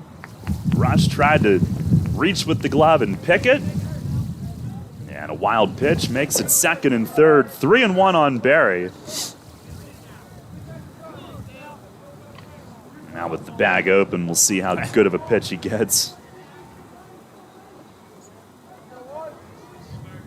I think they'd be silly if they threw him anything close. I mean, you can try and get him to go fishing, but I wouldn't throw him a strike. Here it is. Swing and a high drive to deep right field. Down the line. It is gone! Jack Barry, home run number 40. And this game is tied at 9 as he sends one way over the foul pole and right and out onto the old soccer pitch. First base open, and you're going to throw him a 3-1 cookie. Thank you very much. Wow. Served it up to him, and he killed it again. Yeah, the only question was it going to curl inside the pole? I think it cleared the pole by a significant margin. Ended up probably where the old end line would have been for the goal line. That was absolutely crushed. Jack's had a pretty good weekend. You don't say. And he just makes it look so easy. Here's Capobianco who takes in the dirt. A majestic blast over the pole in right. We gotta keep working on this, talking stuff into existence. It's scary. There's a ball down low, 2-0 on Capo. It was actually 2 pitches. Very close.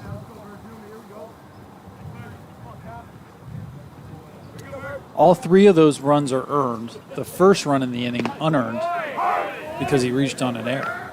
There's a strike called on Capobianco. 2-1 now. Well, just like that, right back in the game, boys. We start over. Oh, look out. Shot into the F&M dugout sends them scattering. Again, at some point in time, we're going to get fences in front of these dugouts because somebody's going to get hurt. They've already had 2 guys picked off in 3 innings. I wouldn't want to stand there. No. Everybody does. Pitch is over for a called third, and Capobianco rung up. 1 away here in the 4th. After a 4-run uprising has tied the game. I got to tell you, I've taken pictures down there in the dugout.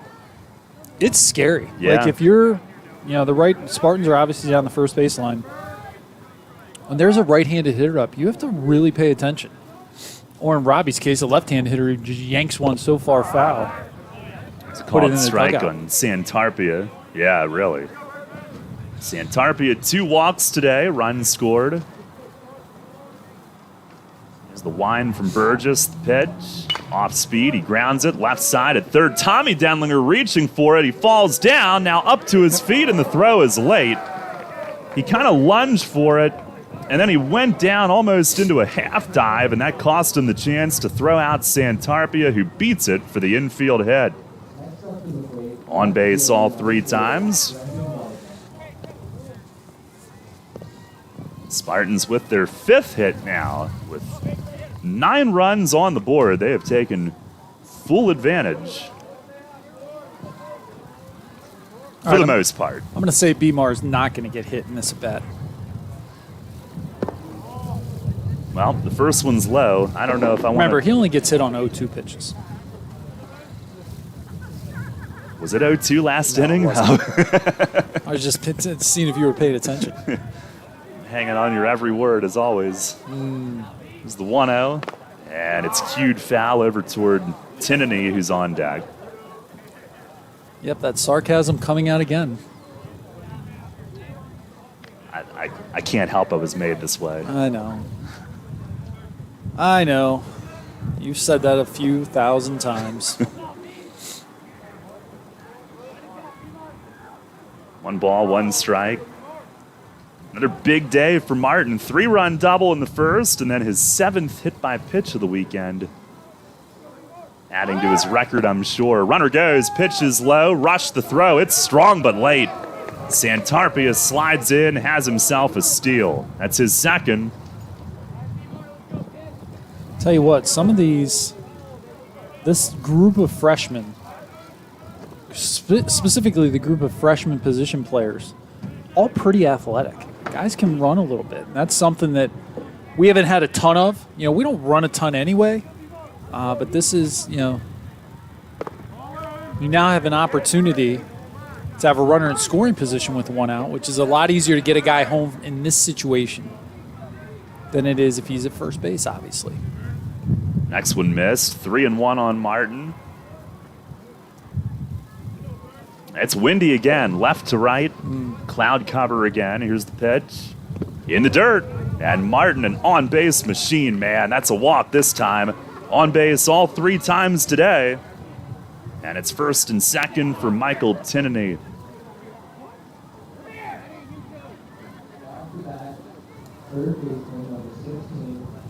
Oh, conference time. Scap's got to stand on his tiptoes next to these 2 freshmen. He's got Tinnity and Bettler. He's about to become the on-deck hitter. First and second with 1 out. Something on here? About to find out. I don't know, with 1 out, I mean, what are you doing here, right? I think it's just a reminder, hey, put the ball in play, hit the ball hard somewhere, have a good approach. Here is Tinnity. 2 ground outs so far. First pitch is taken at the bottom of the zone for a strike. Produced a run on his first inning ground out. Got an RBI. Shortstop made a nice pick on him. See a shot over the wall and right. How about that? That would be nice. Gale Force wins again. No kidding. Just get it up in the air. It's the 0-1, and a swing and a chop against his foot that skips out in front of the play. That was foul. Everybody knew it. Plate ump finally gets the hint. Tinnity had to look at him and be like, dude, what are you doing? Oh, yeah, hey, that was a foul ball. Yeah. Umpire not been a strength this weekend.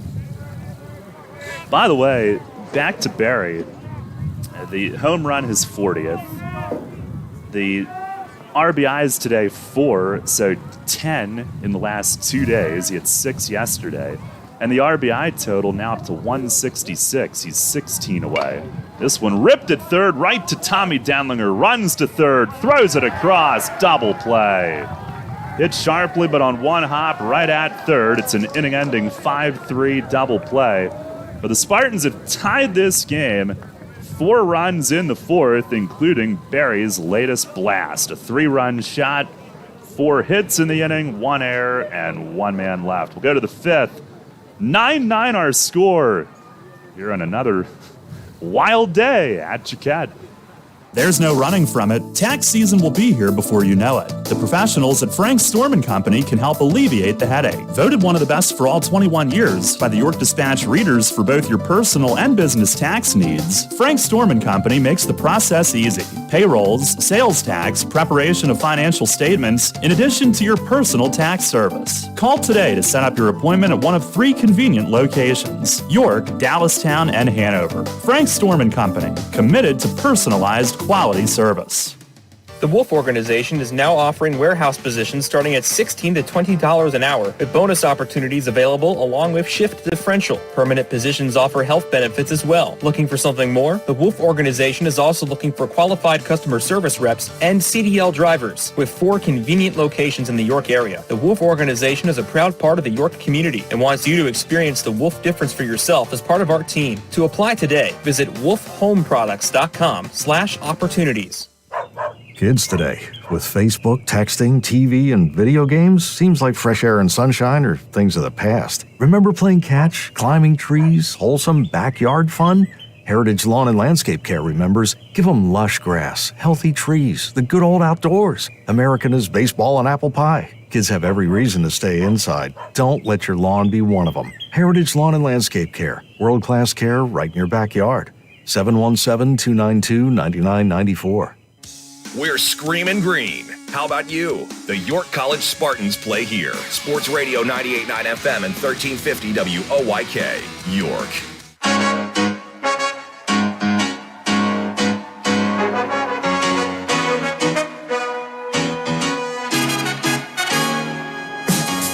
Head of the fifth, Bryce Schaefer is in, and the first pitch is lined to center, and that's in for a base hit. That was Spencer Burson at the top of their order. These guys don't even give you a chance to, introduce them. Nope. So maybe we won't. Well. But he's 3 for 4.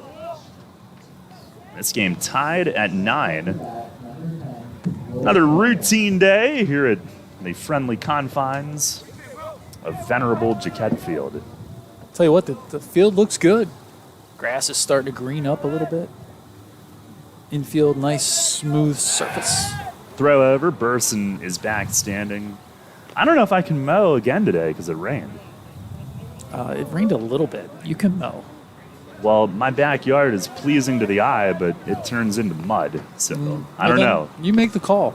Here's the thing. Foul tip into the mid. Here's the key. If you can't mow it today, mow it twice, double cut it high the first time. Oh yeah, you set it up, cut it high the first time, then cut it a little lower. You don't whack it all down at once. That's bad for the grass. Heritage will tell you that. Don't whack it down. You got to double cut it. I'm not sure that's how they would say it, but they would say, be gentle to your lawn, be kind to your lawn. Do a double cut. They'll call it a double cut. Okay. If you have a level of creativity, you double cut it crisscross. Then you got a nice look, and not only is it, then it becomes more pleasing to the eye. I don't know if I have time for all that. You have a quarter of an acre. It's not going to take you that long. You're talking half-hour tops if you do a one cut, hour max if you do a double cut. This one popped. Tinnity at third backs up along the line, and in fair territory, he's got it. Step back onto the outfield grass. Will Samuel retired. Schaefer in his 5th game on the mound, 3 1/3 innings, 7 runs coming in. Well, let's see if we can get this guy out today. Yeah. Bobby Feliz. 3 for 3, smoked the ball all 3 times up. 2 doubles, RBI. Runner at first with 1 out. Schaefer the pitch, and it is cued foul. Little spray shot out of the reach of Barry at first. They're giving him Jack a hard time. They're telling him, lay out. Lay out, young man, except he would have landed on the turf. Probably hurt himself. Better that he didn't get there. The best ability is availability. Amen to that, brother. A throw over has Burson diving back. Speaking of availability, I've got to think that Heritage is just looking for another customer. I'm sure that you can probably help them out with a nice lawn to do. We're going to talk. I've got a couple projects for them, corporate and personal. There's a breaking ball over for a strike. Why don't you just roll them into one, make it one big project? And then pay it out of the company account. It would probably be highly illegal, but... Yes, it would be. We want you to remain employed. But I appreciate your creativity. There's another move to first. I have not yet mowed my lawn. That might wait. A lot of rain in the forecast this week, so it might not get done till... It might be a situation where maybe Friday morning before the game, I go out, get on the mower, get it done. Runner, he faked going and is swinging a swinging bunt in front of the plate. Jakuback out, throws a dart, got him at first. Feliz retired for the first time today. Burson advances to second with 2 away. Again, you see the value of a catcher behind the plate who can make plays defensively. Nice play by Jakuback. Runner advances, but that's a tough play for a catcher, and he made it look easy. We've seen some pretty good defense here today. Yeah. Both sides. Yeah, with 2 down, Jacob Hoffman the hitter. 9-9 the score. I was going to say, weird to say that in a 9-9 game that the defense has been outstanding, but for the most part it has been. I mean, it might be 12-12 if the defense wasn't the way it's been. Yeah. Bryce Schaefer, first pitch, it's down low. Hoffman 1 for 3, single and a run. And Schaefer, like Hoffman, a 2-way guy. Schaefer's batted twice this year, has an RBI. Scap's high on Schaefer. He thinks he has a chance to be the next first baseman to replace Barry next year, which is a lot of weight to put on a freshman. Yeah. As he looks the runner back at second. We had a pretty good first baseman / pitcher back in the day when I first got here. Brendan Reinert, who now is in our Hall of Fame. He was okay. Remember, he used to walk guys just so he could pick them off. Just a swing and a miss. Oh, he had a balk move like nobody's business. Never got called, though. Boom. He was fantastic. And swing the bat. Left-handed thrower, right-handed hitter. Okay. Not a lot of those. No. Pitches down in the way. But that team, that was a really good team. They went to the NCAA tournament my first year here. Roddy Anderson at second, Chris Lease at short, Steve Stantillo at third. Just a fantastic team. Apparently, Martin's the best hit-by-pitch guy since him. Yes. Here's a chopper to third. Tinnity goes backward to a knee, pops up and throws him out, inning over. That arm is ridiculous. Another laser. And a great play. And he had to back up to read that second hop. Went down to his right knee, popped up, and fired a strike. No runs, 1 hit, and 1 left. Schaefer a scoreless fifth. And we were halfway through this one at Jaquette. Middle of the fifth, tied at 9. People's Bank is happy to sponsor the home of the York Revolution, People's Bank Park. People's Bank has been serving the community for more than 155 years, committed to helping their clients achieve their dreams and live confidently. That commitment continues at People's Bank Park, with Rebs games, concerts, events, youth sports, and much more. We're proud to partner with the York Revolution, and we look forward to seeing you at People's Bank Park. People's Bank, member FDIC, equal housing lender. When you work with an independent insurance agent, you put the power of choice to work for you. Independent agents know several companies and their coverages, which means more options. And because companies like Donegal Insurance Group use the independent agent system, you not only get quality insurance, you also save money. The independent insurance agent system. Discover the power of choice. Contact Coatman Kunkel Insurance at 717-854-0300 or stop in at 3217 East Market Street, York. Locally owned and operated by Pam and Rudy Coatman. Coatman Kunkel Insurance. Are you ready for the madness? The clock's going to run out. The ultimate upset has happened. A 16 has beaten a 1. UMBC knocks off Virginia. The madness has hit its peak. Westwood One is your exclusive home for the NCAA tournament. All the excitement of March Madness is right here. Brought to you by Heritage Lawn and Landscape Care on Sports Radio 98.9 FM and 1350 WOYK. Your home for the Spartans. Sports Radio 98.9 FM and 1350 WOYK, York.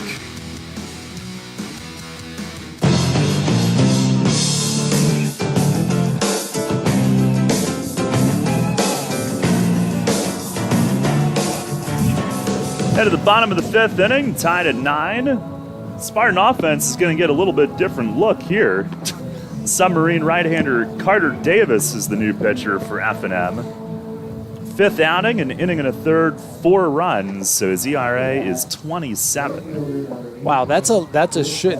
Is he a matchup specialist? I mean, seriously, like that's a yeah, maybe. The appearances don't necessarily jive with the number of innings pitched. He's walked 4 and he's hit 3. Whoa. A couple wild pitches as well. Chris Bettler gets the honor, and he looks at one that bounces into the mid of Rush. Ball 1. Bettler 0 for 2. He had that drive to deep right that Maznikov made the tumbling play on in the third inning. Would have been 2 runs, too. Shows bunt here, and Davis misses low with it. Now, watching Davis, it's not just the angle, but the way he brings his arm back out of the glove looks really funky. Painful? Funky's a good word for it. He is limber. There's the 2-0, and that's in the dirt. There's an elasticity to his windup. Like Gumby. Gumby. These youngsters don't know anything about Gumby. They have no idea. They have Google. That's true. No way he's swinging here, right? No. 3-0. Did that hit him? It did. Got him in the back of the legs. We have ourselves yet another hit by pitch here this weekend. That's 3 today as a team. Yesterday, a combined 11 as a team. This guy smells like a game note to me. I expect to see it. I read every word. Brian Jakubek. I write just for you. First offering, he shows bunt, but it flutters high. So 5 in a row. Do you even just stand there at this point in time right now? I'd think, yeah. Jakubek's a great bunter, but I think you've got to make him throw a strike first. Yeah. Move to first. Oh, they had Bettler leaning towards second, trying to get into a rundown now. First to short, back toward the pitcher covering at first. And Davis chasing him, dives at him at second. Base ump said he got the tag on his back. 1-3-6-1. And Bettler erased. He was fooled on the move. Ugh. Those are things that just kill you. Like, the guy's thrown 6 straight balls. Where are you going? You're not going anywhere. Oh, so frustrating. Not well timed, that's for sure. There's his first strike now. You know, we knocked on Widener for running themselves out of the inning yesterday. You know, that's the same thing. You can't get picked off in that situation. 1-1 to Jakubek, and it's across for a strike. Well, that seems to have given Davis a little boost. Junior righty, his first 5 career appearances all this year. Delivers, and that's in the dirt. Now, this is some of the things you live with when you play freshman. Sometimes you got to live with these mistakes, these learning opportunities. Jakubek's been hit by a pitch. Last inning, hit it hard and reached on an error. Line drive to left. 2-2. Swings and lines it to right. And it is going to hang up. Maznikov comes in this time, falls forward, and makes the play. Had just enough air under it for him to get there. And 2 outs, base is empty. Tied at 9 here in the 5th. Alzinga coming up, back to the top. Just completely changes the tenor of the inning. You know, here it is. You have your top of the lineup coming up, an opportunity to do damage. Should have a runner on first base and 1 out. Nobody on, 2 outs. First pitch to Alzinga, bounces in front of the plate. A lot of dirt balls today. Catchers are earning their keep today. And they've both been pretty good behind the dish.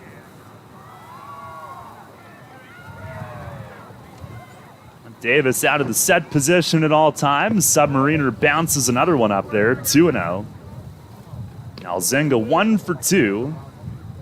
Single walk, 2 more runs scored. Had a base hit. A couple batters in front of the Barry home run last inning. His team leading 37th hit. Here's the 2-0. And that's over for a strike. Alzinga 10 multi-hit games in 21 games played. First-year starter leading off and playing center. Here's the 2-1. And it's over for a strike. Former Northeastern Bobcat took over that center field spot from the graduated Jaden Cowan. Davis on 2-2.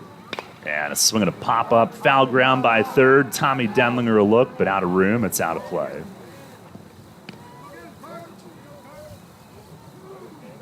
Again, the Spartans back to conference play this week. Tuesday they'll visit Stevenson. Friday they'll be at home. We'll have that one for you at 3:30. Then at Alvernia for a doubleheader next Saturday. 2-2 again, and a swing and a ground ball rolled toward the middle. Shortstop Feliz on the other side of the bag knocks it down and won't have a play. And Alzinga beats it out. Oh, it's a base hit. Infield hit. His second hit of the day, another multi-hit performance for him. Feliz was 6 feet on the second base side of second base as a base hit all the way. Almost another great play, but yeah, it's a base hit. Not a chance with Alzinga's speed. No. Well, he runs so hard down the line. He never takes a play off. Here's Denlinger, who looks at one letter high. That's a ball. Austin 1 for 2. RBI single last inning. Also a walk and 2 runs scored. Let's see if he can turn on one here. If he gets a strike. There goes Alzenga. Pitch is swung on. He turned on it, grounded it foul into the F&M dugout.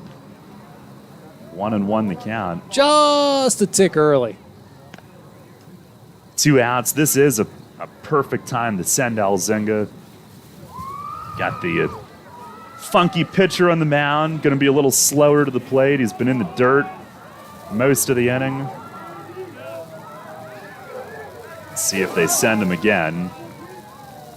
Nope, a move, and Alzenga will tiptoe back. Deminger, he is reached safely in 21 of the 22 games this year. Not too shabby. Pitch to him. That's down and in. He has to shift back. Alzenga not running, and Rush keeps it at his feet. 2 balls and a strike.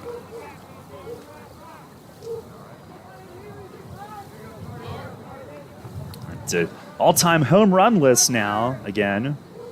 Jack Berry, 40. Mike Welch, 28. Austin Deminger, 27. Pitch to AD in the dirt, gets away. Alzenga will speed to second, takes a turn. He's going to try for 3. Rush still chasing it to the backstop, and Alzenga makes it all the way to third. Well, you don't see that very often. And thanks to the tent, we didn't see it. I'm not sure what he had trouble with back there, but Alzenga goes first to third on a wild pitch. And again, how big is that pickoff? Right? Instead, you might get close to having a run. Robbie probably moves him over to third. This one fouled off. It'll be 3-2 now. And this isn't to bang on Chris Bedler. It happened to Martin yesterday. Yeah, of course. But you've got to be able to understand the situation and know you can't you can't get hung out to dry in that situation. We're going to give Coach Snyder a hard time down there.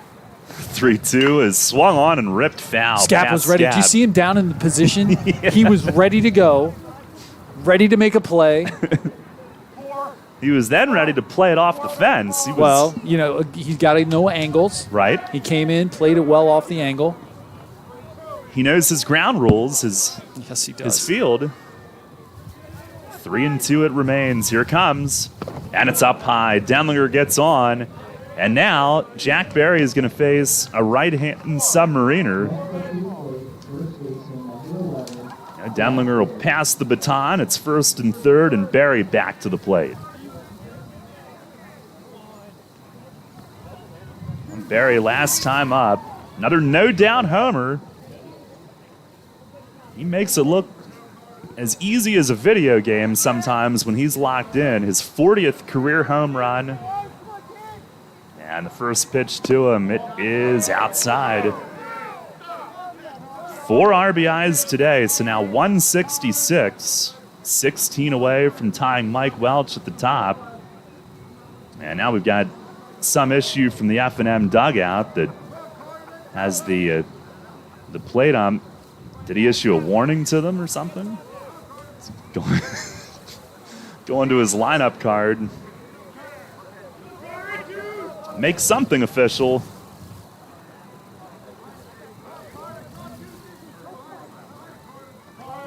Got to be a dugout warning, I would think. You would think so. Throw to first. Deminger scampers back. Alzenga staying ready at third. Should it be errant?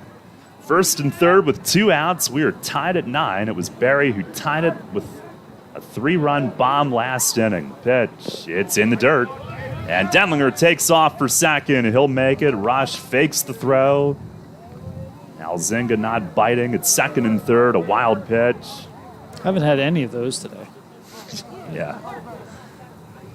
If by none you mean like 10. And now we've got a visit from... This might be the best move they've made all day. Just put him on base. Well, they didn't have anybody throwing until like 10 seconds ago, and they're going to lift Davis and go to a new pitcher here. Not before he throws the intentional pass. Throw the intentional pass, then take him out. Oh, that's funny. They'll be loaded for Capobianco. We'll let you know who's coming in. Pitching change here at Chiquette. They do put Barry on intentionally. And a new right-hander coming in. Joe will try to do the damage when we come back. Bases loaded, 2 outs in the 5th, tied at 9.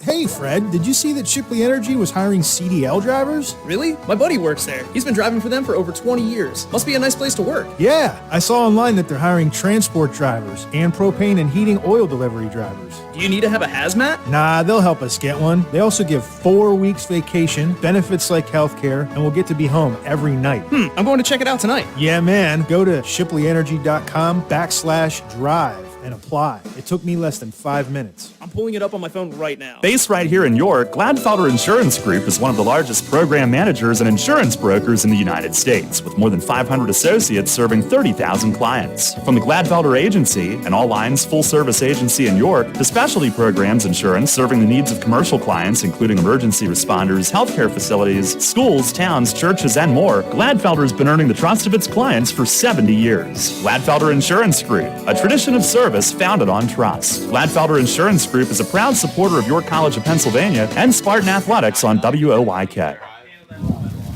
Now Joe Capobianco will face right-hander Noah Jordan, who's the 5th F&M pitcher as we play here in the 5th inning. Tied at 9, bases loaded, 2 outs. Capo 0 for 2 with a walk and a run today. Now here's Jordan's first pitch. It is a changeup, it looked like, and it's over for a strike. Looked like a straight change to get him ahead. 2 outings for him, 2 innings, 3 runs. His ERA is 13.50. Hey, he's our kind of guy. Better than 98.9. Well, As maybe. time is asked Depends. for him. Yeah, for him it's better. These Sunday non-conference games it's literally just survival. Here's the 0-1, and he dumps it in the dirt off speed. I don't know, maybe that first pitch was a fastball, because that thing was in slow motion on the curve, and it missed. Jordan, a senior righty, Hillsborough, New Jersey. He's another guy that has not had very much mound time in his career. He deals, and this one roped but foul. Just early. Pulled it out past the tree down the left field side. It's 1-2. Third appearance this year. 1 last year, none in the COVID year, 6 as a freshman for Noah Jordan.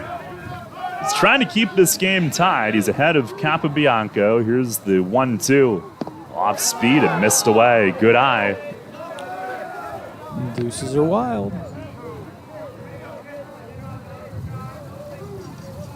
You really got to wait back on this guy, it looks like. 2-2. And here it is. Off speed, line to left center field. It's a base hit. York on top again. 2 runs will score. Barry stops at second, and Joe Capobianco delivers. 2-run single to left center. Alzinga and Deminger score. York on top, 11-9 here in the 5th. Really good at bat by Joe, down in the count 1-2. Fouls a couple off, works another ball, able to shoot it in the left center. Jack thought about going to third. He didn't want to have to slide again. Well, hey, great job by the top of the lineup, though. 2 outs, 4 nothing straight going reaching. on. 4 straight. Really good job. Here's Santarpia, shoots one on the ground the other way. Glock at second, throws a little bit wide. Samuel able to reach it. And the inning is over on the ground out. But York rallies with 2 outs, scores twice. Doing so on 2 hits, 2 runners left. And we go to the 6th. Spartans lead the Diplomats 11-9. Spring is in the air, and Harvey's Rental can get you prepared for what's ahead. With the biggest selection of steel products on the market, Harvey's Rental will get you set for your next home project. From lawn and garden equipment, pressure washers, post hole diggers, and more, Harvey's Rental has it all. Have a special get-together or graduation coming up? Harvey's Rental has what you need to make your party memorable. Celebrating 60 years. Visit them in person at 1409 South George Street in York or online at harveysrental.com. Are you ready for some live music? Get your tickets now for White Rose Music Fest, presented by York College, October 7th and 8th at People's Bank Park in downtown York, home of the York Revolution, featuring headliners Jamie Johnson and Grace Potter. Special guests Margot Price, Lucero, Drew Holcomb and the Neighbors, the Wood Brothers, and Langhorne Slim, Brittany Spencer, and Madeline Edwards. Check out whiterosemusicfest.com for more and for tickets. White Rose Music Fest, presented by York College. Get your tickets now. Westwood One is your exclusive home for the NCAA tournament. Allen looking, gets it in up top to Taylor. 5 seconds, he's on the right wing, he drives inside, leans in, puts it up, no good. Tap back, no good by Dawkins. Duke rebounds, and the ball game is over. The Blue Devils escape, and Duke is on to the Sweet 16. All the excitement of March Madness is right here. Brought to you by Heritage Lawn and Landscape Care on Sports Radio 98.9 FM and 1350 WOYK. Patrick Satina, first pitch swinging, little dribbler foul behind the plate. Bryce Schaefer stays in. He's got an 11-9 lead to work with as he delivers. Good breaking ball. That's a called strike. Satina, the number 5 hitter in the F&M lineup, homered earlier today. 3-run shot. He's 1 for 2 with a walk. And Schaefer to the plate. Bounced it. Jakubek wears it. 11-9 the lead. Spartans 6 unanswered, 4 in the 4th, 2 in the 5th. By the way, is there nothing sweeter than having a guy walk in front of you intentionally and then come through with a big base hit? Yeah, good point. That's awesome. Schaefer deals. Swing and a miss. He blew him away. Fastball down. And 1 away here in the 6th. I think Capo came to the plate going, I gotcha. I see what you're trying to do. Well, I forgot about the intentional walk because now you can just send him down. Send him down there. Which, quite frankly, is the best move they've made all day. I never understood why they threw him 3-1 cookie. Tommy Denlinger with a high fly hit deep in center. Alzinga backtracks and runs it down, going onto the track toward the right 390 marker out by the batting cage angle. 2 quick outs. Denlinger gave it a ride, but he's retired. And look at Bryce Schaefer go here in this freshman relief appearance for him. Just the 5th of his career. Here's Connor Rush, and he takes a first pitch strike. Schaefer attacking. I like it. Love it. Rush 2 ground outs with a hit by pitch in between. Here's the 0-1. Breaking ball, that just missed. Inside, perhaps. Schaefer, they project, could be a starter or a reliever, as well as the first base possibility going forward. He fires, and is swinging a little floating fly, pulled foul toward that tree and left and out of play, 1-2. Always love that tree during the fall. Brilliant orange foliage. Some great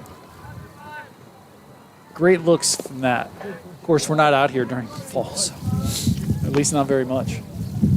That one bounces away, 2-2. Schaefer from Waynesboro. Worried that your mic is going to blow away. Fires, and it's lined to right center trouble. field. Alzinga on the move. It's going to get down right in the gap. He'll cut it off in front of the track, fires it in, but Rush has 2 on it. Pulls into second standing, an opposite field double. And we're not through the top of the 6th just yet. Dips with their 11th hit. They've been impressive in how they've swung the bat. Done a really good job of putting the ball in play. Don't strike out a ton.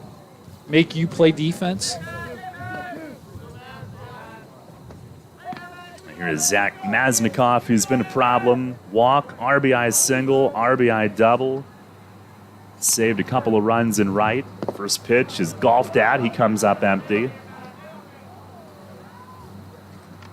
Schaefer will work from ahead. Schaefer, a civil engineering guy here at York. high school, he was first team Mid-Penn Colonial, second team all-conference overall. That major seems to work out. If you're an engineering major at York, you usually probably have a job before you even graduate.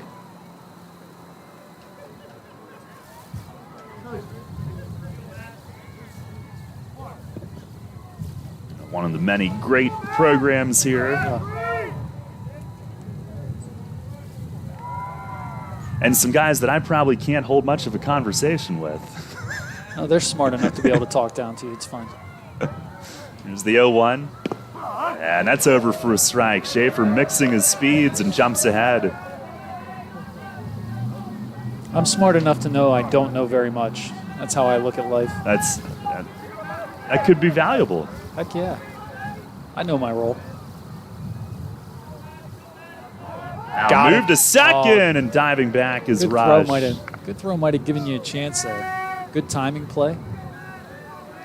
Thing I love to see, Robbie Elzinga hustling in to back up. Joe Capobianco hustling to put himself in position to back up. It's what you love to see. Guys always moving. Deminger keeps him close. Pitch coming home and a swing and a miss. Fastball blows him away. Maznikov down swinging. And Bryce Schaefer with 2 impressive innings out of the pen. 2 out double given up. Strands Rush strikes out 2 in the inning. We'll go to the bottom half of the 6th. It's York 11, F&M 9. There's no running from it. Tax season will be here before you know it. The professionals at Frank Storm & Company can help alleviate the headache. Voted one of the best for all 21 years by the York Dispatch readers for both your personal and business tax needs, Frank Storm & Company makes the process easy. Payrolls, sales tax, preparation of financial statements, in addition to your personal tax service. Call today to set up your appointment at one of 3 convenient locations: York, Dallastown, and Hanover. Frank Storm & Company, committed to personalized quality service. Come on, Colin Cowherd. Baylor football is what I've been saying for years, what scares me about America. It's not the big cities. Big cities have a lot of eyeballs, a lot of cameras. Small towns. I grew up in one. They hide stuff. Rumors, hidden, no eyeballs, nobody saw it. Football is too big a deal in some towns in America. This is The Herd with Colin Cowherd. Weekdays at 3 on Sports Radio 1350 WOYK. Tee off this season on the best layout in Pennsylvania and experience Royal Manchester Golf Links, bringing you to the coast of the British Isles while never leaving your backyard. Our unique Pure Links layout in the rolling hills of York County gives golfers an experience like none other, featuring 18 pristine holes with picturesque views of the countryside and consistently ranked one of the top public courses in the state. Also offering outings and event bookings. Book your tee time today at 717-268-0490 or nab our online specials at royalmanchestergolflinks.com. Your home for York's home team. The York College Spartans play here. Sports Radio 98.9 FM and 1350 WOYK, York.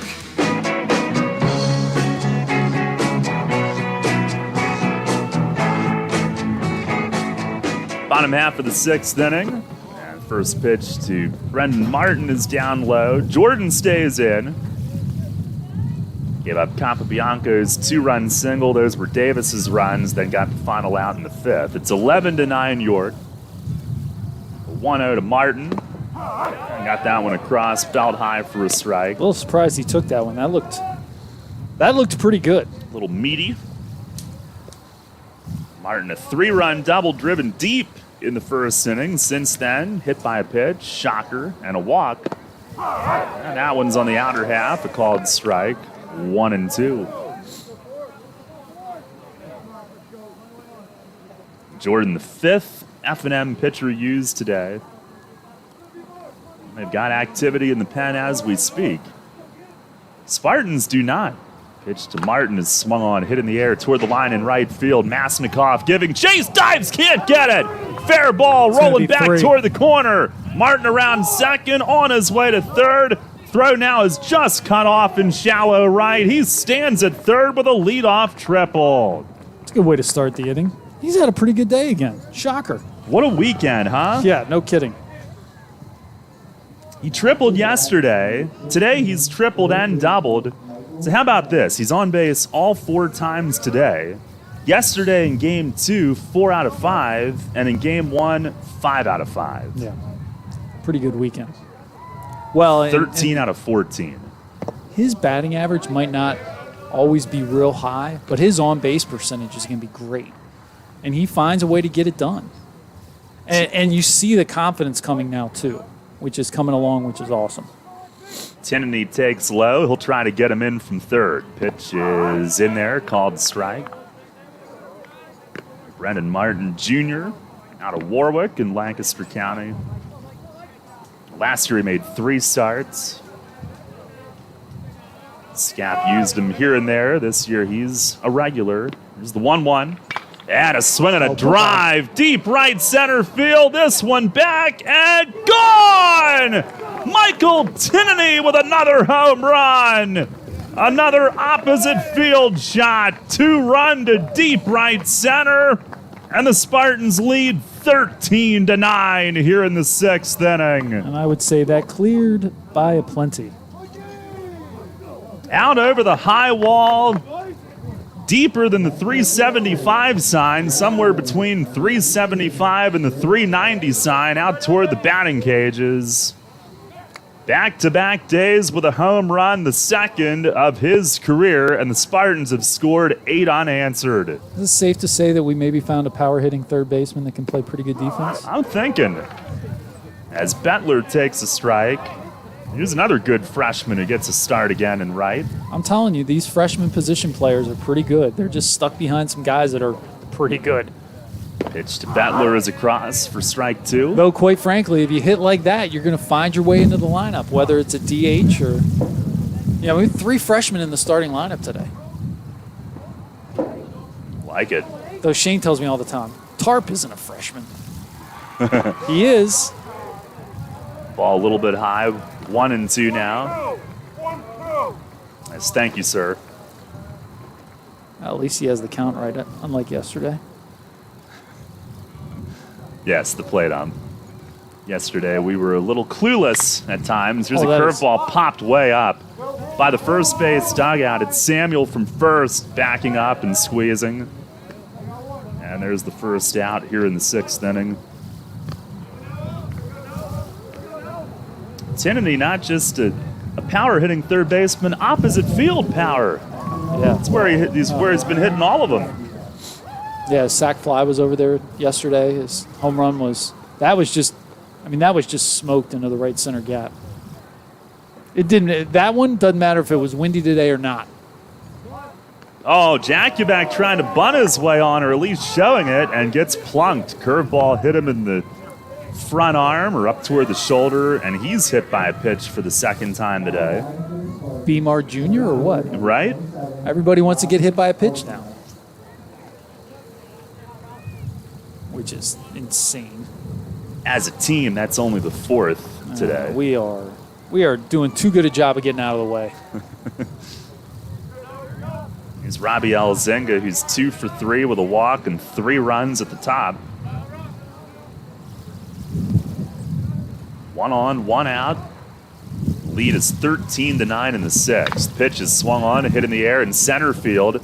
Burson staggering back deep in left center and runs it down. He has hit 2 balls to left field or to center field that have been smoked.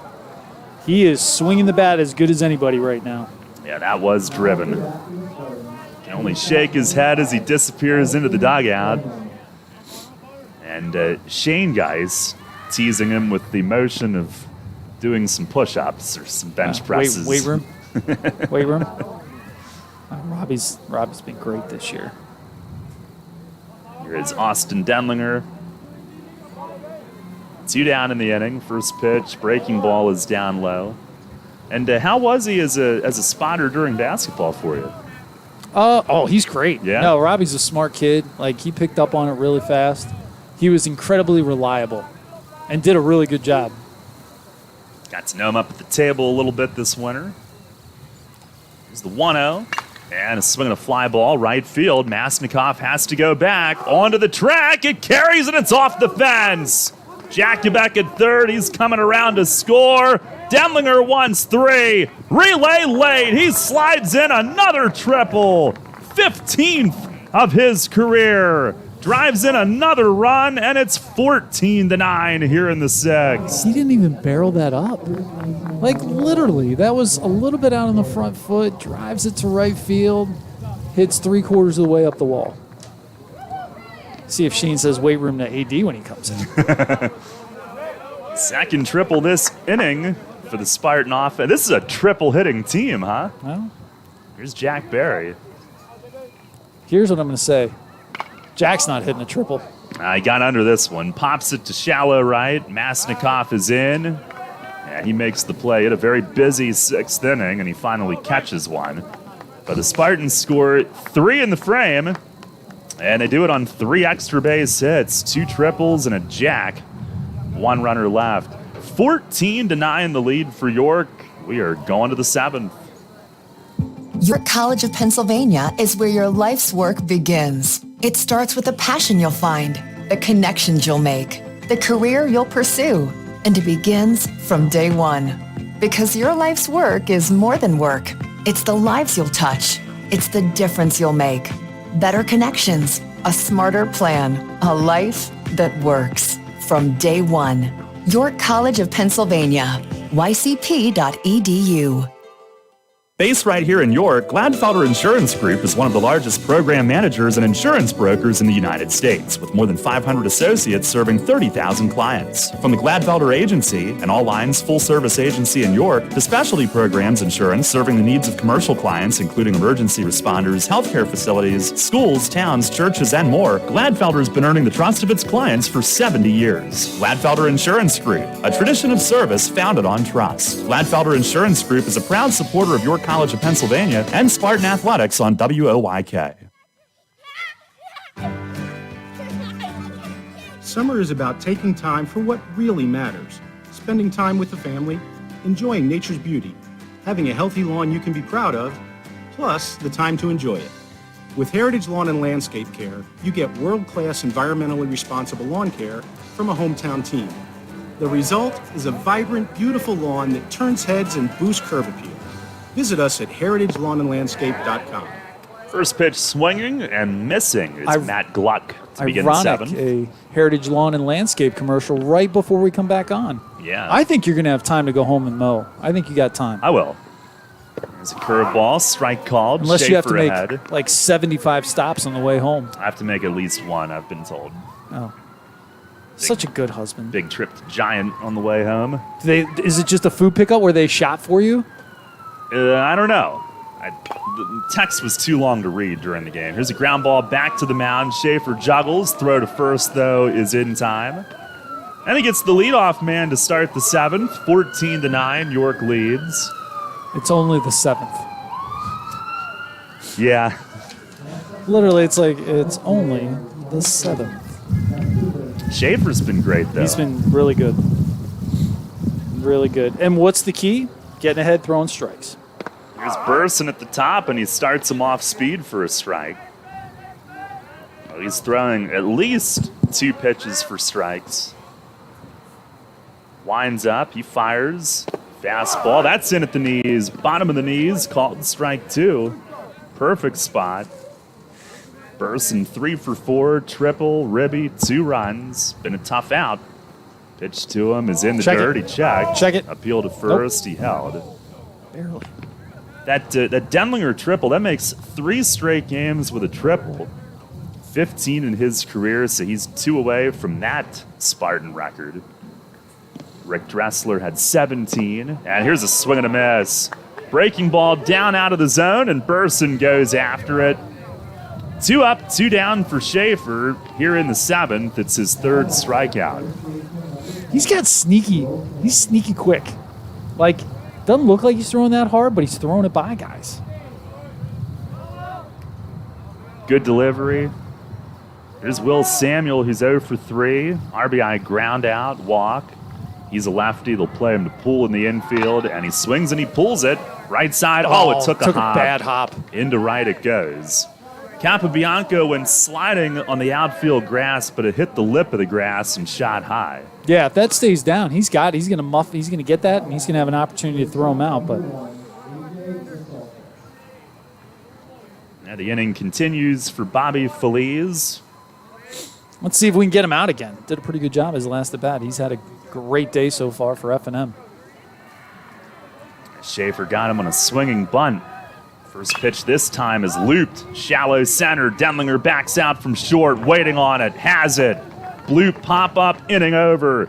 3 shutout innings of relief for Bryce Schaefer. No runs, 1 hit, and 1 left in the 7th.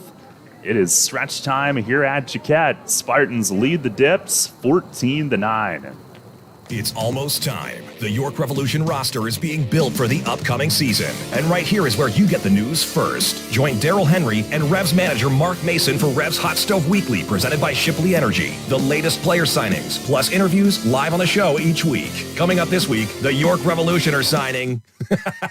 That wouldn't be fun. You gotta tune in to find out. Revs Hot Stove Weekly, presented by Shipley Energy. Mondays at 6 on Sports Radio 98.9 FM and 1350 WOYK. Shipley Energy is more than just an energy company. We're your friends, family, and neighbors, and have been serving the community for over 90 years. Whether you need energy for your home or for your business, we've got you covered. We can help keep you comfortable with all your heating needs, from heating oil to propane, electricity to natural gas. And if something breaks, like your air conditioning or furnace, we have a team of HVAC experts ready to fix it so you can stay comfortable all year long. To learn more, visit ShipleyEnergy.com or call 855-5-SHIPLEY. Come on! Colin Cowherd. There's a lot of should-dos in life and should-haves. Should brush your teeth every day. Should treat people like you want to be treated. Those are shoulds. Then there's have-tos. You have to know how to fly a plane, and you have to know the rules if you're an NFL official.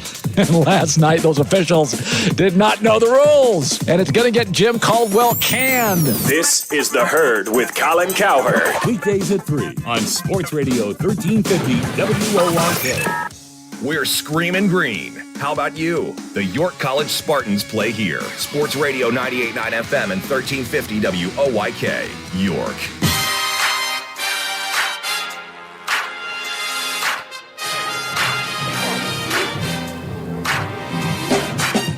Stretch time here at Chiquette. New pitcher for F&M, right-hander Brooks Rush. That makes 6 here today. Spartans lead at 14-9. They have scored 9 unanswered the last 3 innings, 4 in the 4th, 2 in the 5th, 3 in the 6th. And speaking of big innings, the York offense started the day with 5 in the 1st. On a hit. On 1 hit. On a hit. Not very often that you can say you got 5 runs on a hit.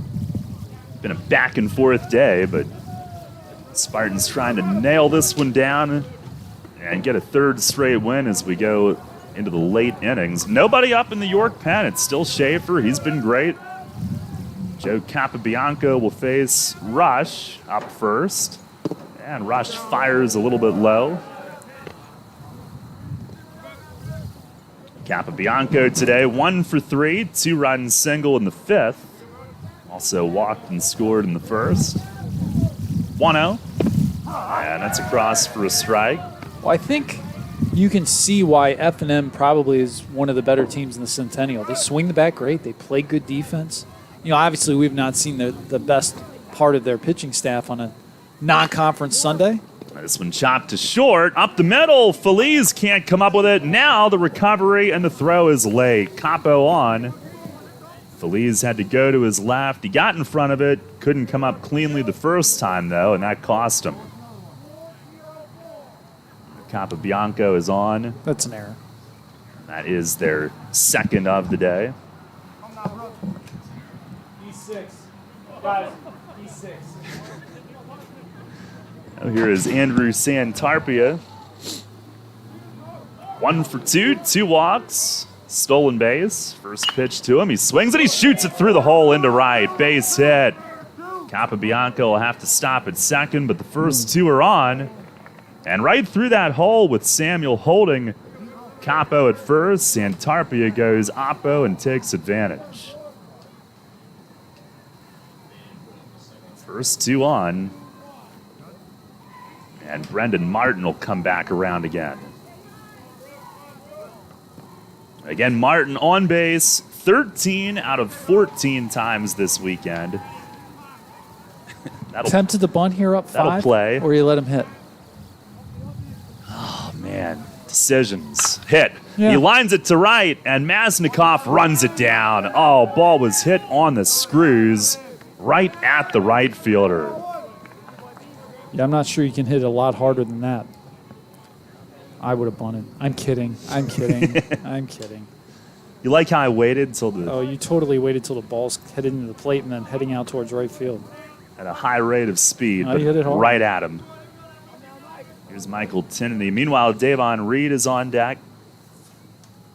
Cover boy today. He'll hit for Bettler. 2 on, 1 out. And Rush to the plate. Dumped it in the dirt. Breaking ball. Tinnity, 3 RBIs today. 1 for 4 with the 2-run homer last inning.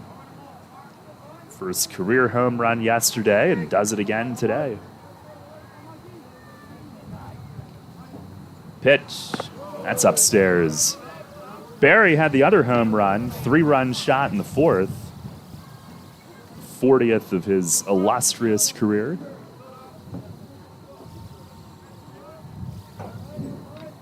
Two and 0. And Rush delivers. Swing, and it's popped foul way off to the right. It's like Rush throws pretty I was hard. going to say, it looks like he throws the ball pretty good. What are his stats? Well, 0-1, a 386, 3 earned runs in 7 innings, but 6 unearned runs. Oh, well. Now deals, and it's fouled back and out of play. I always find that's a very interesting thing, unearned runs. You know, pitcher has an error happen behind him. Is he able to stop the bleeding and pick his teammates up, or does he kind of give it up? And, you know, we've seen that a couple times this year where we've made an error and then we can't get anybody out after that. So they end up being unearned runs, but really the pitcher at some point has to take some ownership of the fact that you got to go get guys out after bad things happen. Nice job there from Tinnity, spoiling a slider. Fouled it off. 2-2 it stays. Yeah, Rush has made 1 start. It's his 7th outing in relief. Opponents have hit 300. Junior righty, 6'2". And comes home, swinging a line drive, center field. Burson lines it up, though. Makes the catch. After the first 2 reach, 2 line drive outs to the outfield. It's not like he's fooling a whole lot of guys right now. Both of those outs have been stung. 2 down, and Davon Reed will pinch hit.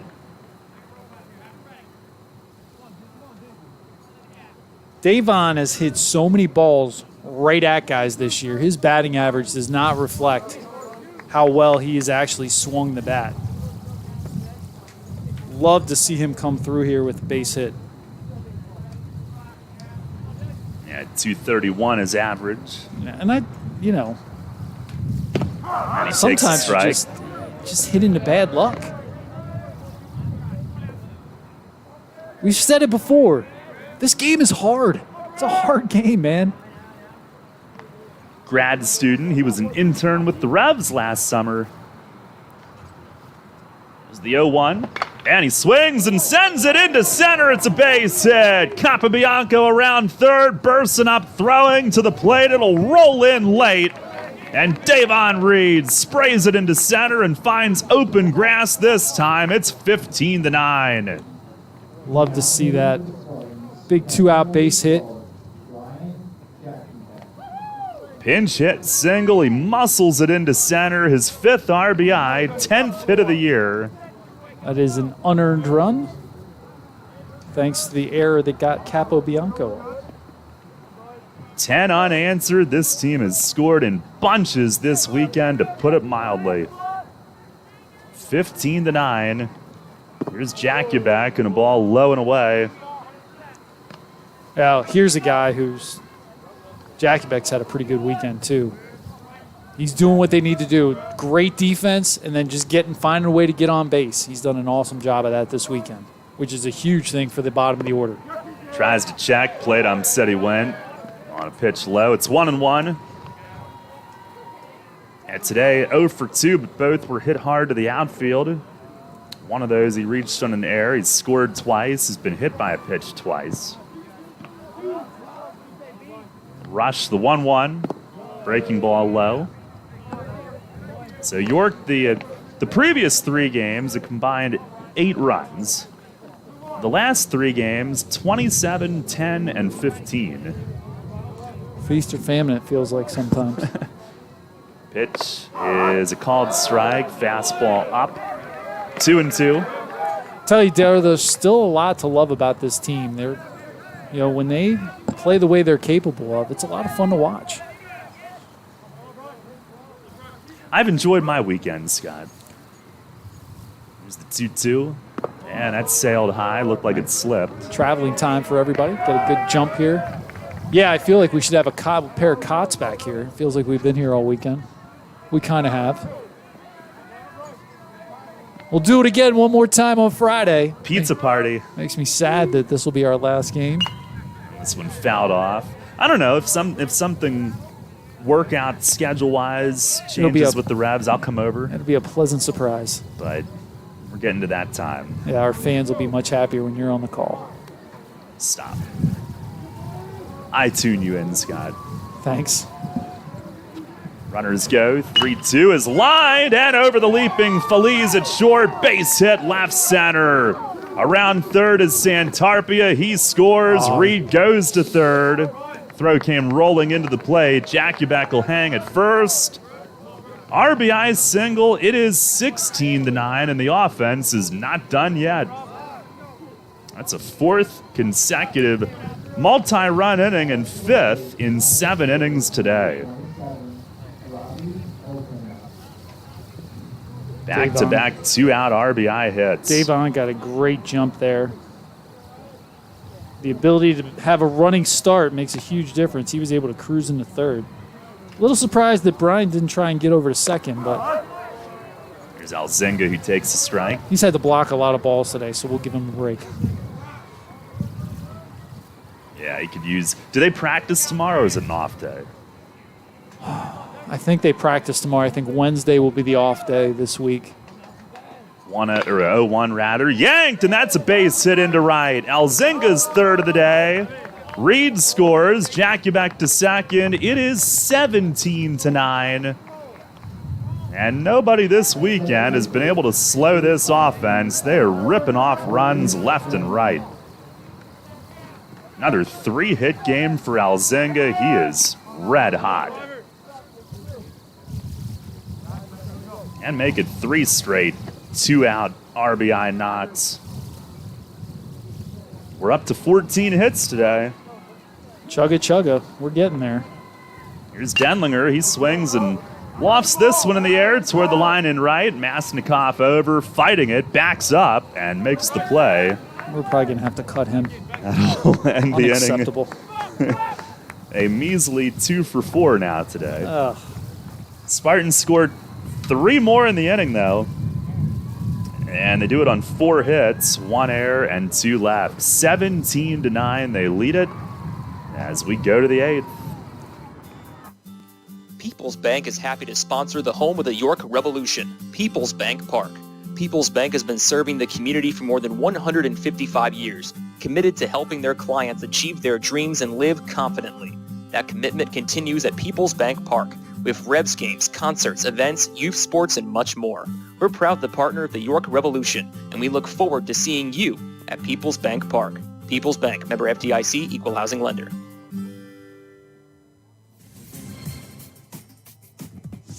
At Flying Feet Sports Shoes, we are feeling like spring. The 2022 delivery of the new styles and colors of UFO sandals, thongs, and clogs has just arrived. You can be the first to choose from the latest UFOS models. Your feet and back will love the feel, and your eyes will love the looks. Come to Flying Feet Sports Shoes. Flying Feet. 1511 Mount Rose Avenue, York, where it feels like spring. The puck drops here. He shoots and scores! Sports Radio 1350, your home for Hershey Bears hockey. Christian Thomas, a highlight reel move! And the Washington Capitals. Rebound score! Defending the Den and rocking the red all season. Catch the Bears and the Caps on Sports Radio 1350 WOYK. First in York, first in sports. Start the 8th. Bryce Schaefer still in there and misses outside on Jacob Hoffman. It is 17-9. Schaefer 3 scoreless in relief, on for a 4th. Hey, like 2 years ago, didn't That one's rolled foul into their dugout. Didn't Hoffman start this game on the mound like 2 years ago? Yeah, at least a year and a half. Feels like it, man. Yep. He didn't get out of the first inning, but he was set up to be the DH as well. So he's happy. I mean, he's not happy that he had a short outing, but certainly happy he gets to stay in the game. Appeal to first, he held, ball was high. Sun shining on all of us. Yep. On the Spartans for sure. Another huge offensive day. Schaefer the 2-1. And a check swing, dribbled toward the middle. Deminger, it took a hop on him by second. He knocks it down. And will not have a throw. Infield hit on the hop. And he had to range quite a bit, wasn't hit hard. A leadoff check swing, dribbler hit to begin the 8th. Nice to have a cushion here, Scott. Oh, definitely. No, it's not an error. Tell him. Attention.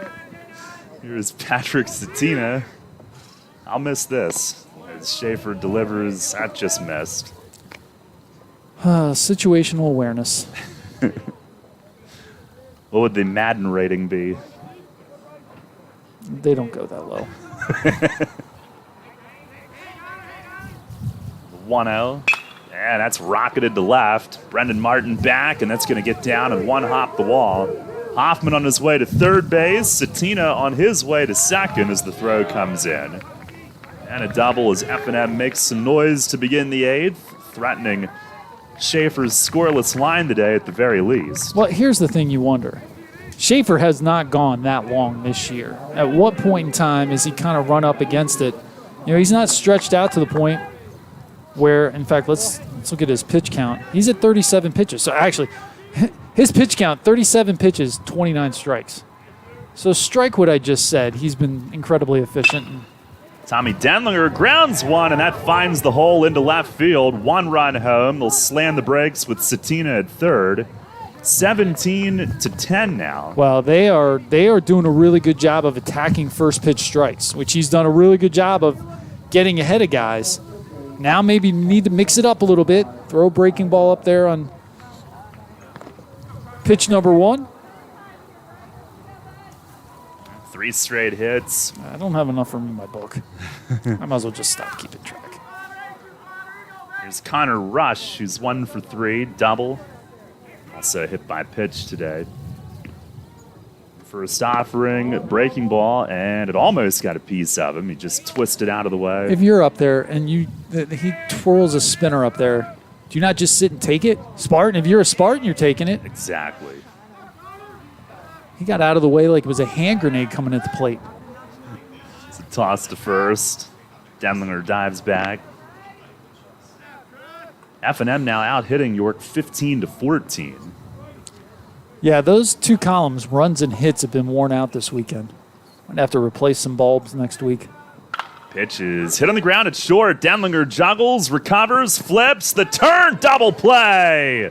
6-4-3. Capobianco in the middle of it. And Deminger had time. Run does score with Cetina. It's 17-11. Was Rush really busting it down the line? I don't know. I don't. You might be on to. Because after AD bobbled it, I'm like, well, we're not going to be able to turn 2. And he got thrown out by a good 2 steps. It could be a lesson learned.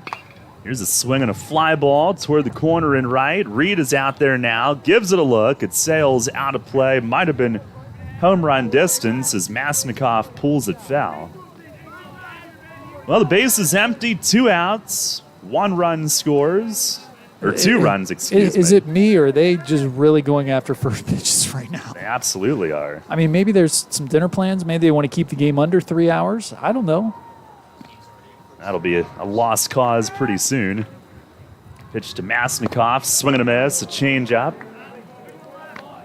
Well, that's the third pitch from Schaefer, and it looked like a good one.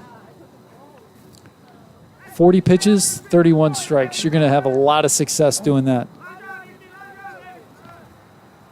We've gotten some great performances from some younger pitchers today and yesterday.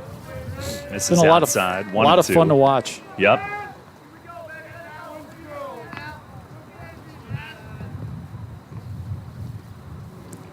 I think the guys will be happy when they can just wear their uniform tops and not sweatshirts and jackets for a game. Yeah.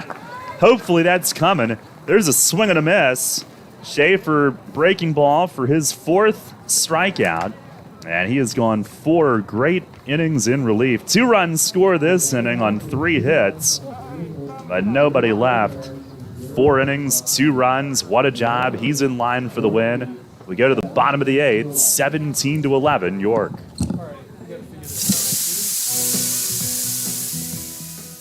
Backyard barbecues. Catch with the kids. A place to escape when you can't get away. Your outdoor spaces are meant to be enjoyed. And so is your summer. With help from Heritage Lawn and Landscape Care, you get beautiful, environmentally responsible landscaping, plus the time to enjoy it. From hardscaping to pond installation, we'll create outdoor spaces that turn heads and boost curb appeal. Visit us at heritagelawnandlandscape.com. This is The Herd with Colin Cowherd. The NFL players approved the new CBA. We are good now for a decade. And I think it's funny, you know, I've been watching a lot of this debate stuff in politics. Everybody hates the 1%ers. You ever notice that? Tax the rich! The NFL said, we're going to strike a deal. It's not great for the 1%ers. It's not great for Aaron Rodgers, J.J. Watt. The NFL owners took care of the middle class and below. And you know what I read on Twitter? A terrible deal. Aren't you the same guy whining about the 1%? The NFL did not take care of the 1%. They took care of middle-class America. Middle-class guys in shoulder pads. They took care of their poorest, their scout team, their backup offensive linemen. That's why this passed. Because that's a majority of the NFL. This is The Weekdays Herd. at noon on Sports Radio 98.9 FM and 1350 WOYK. Listen live and on demand with the new WOYK app and online at 989WOYK.com.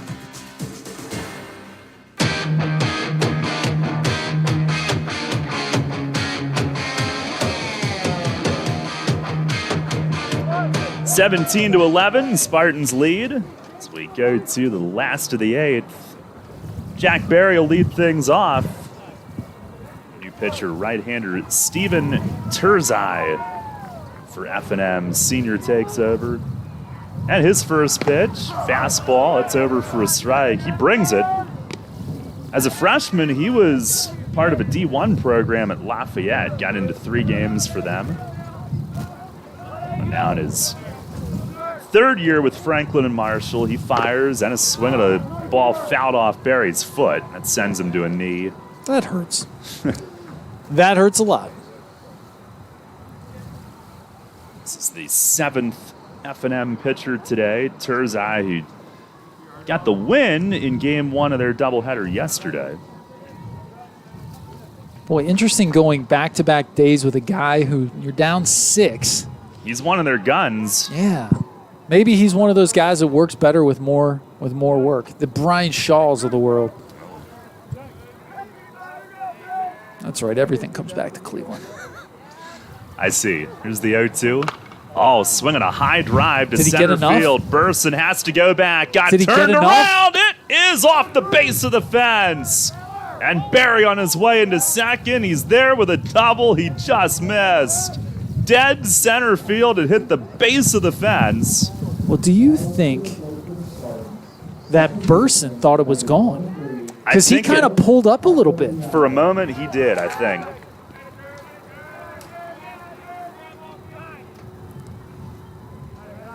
Barry's approaching 40 career doubles as well. He's got another one of those. It's always here. fun when you just have milestone watch every game. It's fun. Here's Capo. And he swings, grounds one to shortstop. Barry will get back on the bag. Throw to first is late, and Bianco legs it out. It was also in the dirt. I think he beat it out anyhow. I think so, too. Base hit. And Samuel couldn't handle it. And Feliz, I'm just glad that throw didn't nail Barry, who was... Oh, he got down. He's no dummy. He got down. Capo did beat it. That's his second hit today. So the first two have reached here in the 8th. 16 hits on the day. And here's Santarpia, who fouls the first one back. Santarpia on 4 out of 5 times, 2 for 3 with 2 walks. Yeah, I think the key on that play, it took a while to develop. It wasn't hit real hard. And then I think Capo just beat it out anyway. I don't know that a good throw, it's a bang-bang play, but it looked like to me like he had beaten it out. Spartans are up 17-11. Here's the 0-1. And that's down and away. No activity in the pen, so looking at Schaefer to maybe go 5 and finish it. It'd be a nice way to save your staff a little bit. 4 conference games this coming week. 1-1 pitch, swinging a bouncing ball left side. Glove by Deminger from third, dumps it to second. The turn not in time. Nice play. Deminger, he really had to range way to his left. That's a heck of a play. Ball's not hit real hard. Tough to turn 2 on that one. But a fielder's choice leaves Spartans at the corners. 1 out for Brendan Martin. Martin, a 3-run double, a triple. Also on in the hit batter and a walk. 2 for 3 officially. I think Shane has my FootJoy golf winter gloves on. Is it called strike? Did you know that he No, took them? of course I didn't know. Things disappear out of my golf bag all the time. Like my driver, for example, he took yesterday. Or not yesterday, Friday. Because he's got Coach Dimoff for golf class. So they were out at the range the other day. Turzai fires strike 2. Which range do we do I think they were at Heritage. Yeah. Well, that's a good one to learn from. Coach Well, he Dimmy, played golf at Redline his last year. fastball down low. And Dimoff told him if you would have played more than 1 year, he might have been able to help him a little bit. It's a ferocious swing. I'm sure his drives are not short. No. They're also not straight, but whatever. 1-2 to Martin. Swinging, he just got a piece. Stays alive. He likes to brag all the time he can outdrive me. I'm like, that's great. But how many shots does it take you to get from the drive to the green? That's where the secret sauce is right there. We've been out a time or two. We have fun when we go play. I find golf is very much a social thing. It's not. I'm not good enough to be good. Pitch. That's in the dirt. 2-2 on Martin. I look at it like this: pros practice 8 hours a day. I practice 0 hours a day. How can I expect to be any good? What sport do you play that you don't practice and be good at? None. That's the answer. You get a little mad, a little agitated. I get a little agitated when I do dumb stuff. 2-2. Swinging a foul tip, held on to. Rush got it to stick in the mitt. Martin, a good rip, but comes up empty. 2 down. I get upset when I make bad decisions. Like I'm going to try and punch it through trees with a 3-iron. That's dumb. Chip it out into the fairway and hit a wedge up to the green. Try to be a hero. Well, and that's the problem. That's when I get mad, when I do dumb stuff. Here is Michael Tinnity. 1 for 5 with a 2-run homer, 3 driven in. And are you really the one to speak about anger issues? I'm observant. Okay. This isn't about me right now. Of course it's not. It's called strike. 17-11 the lead here in the 8th.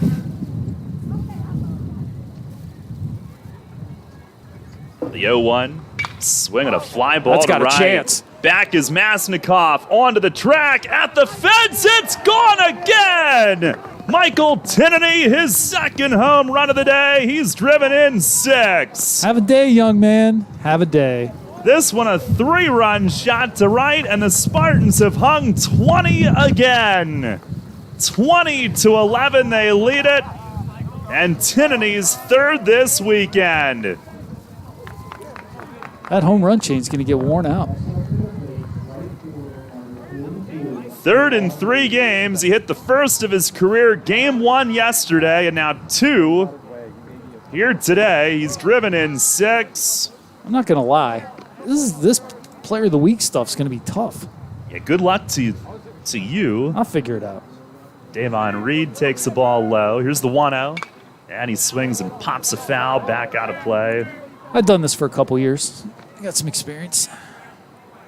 Opposite field again. Well, and smoked. I mean, that ball was hit off the wall. And now, it is a little windy going out to right, but that ball was probably getting out of here regardless. That was hit.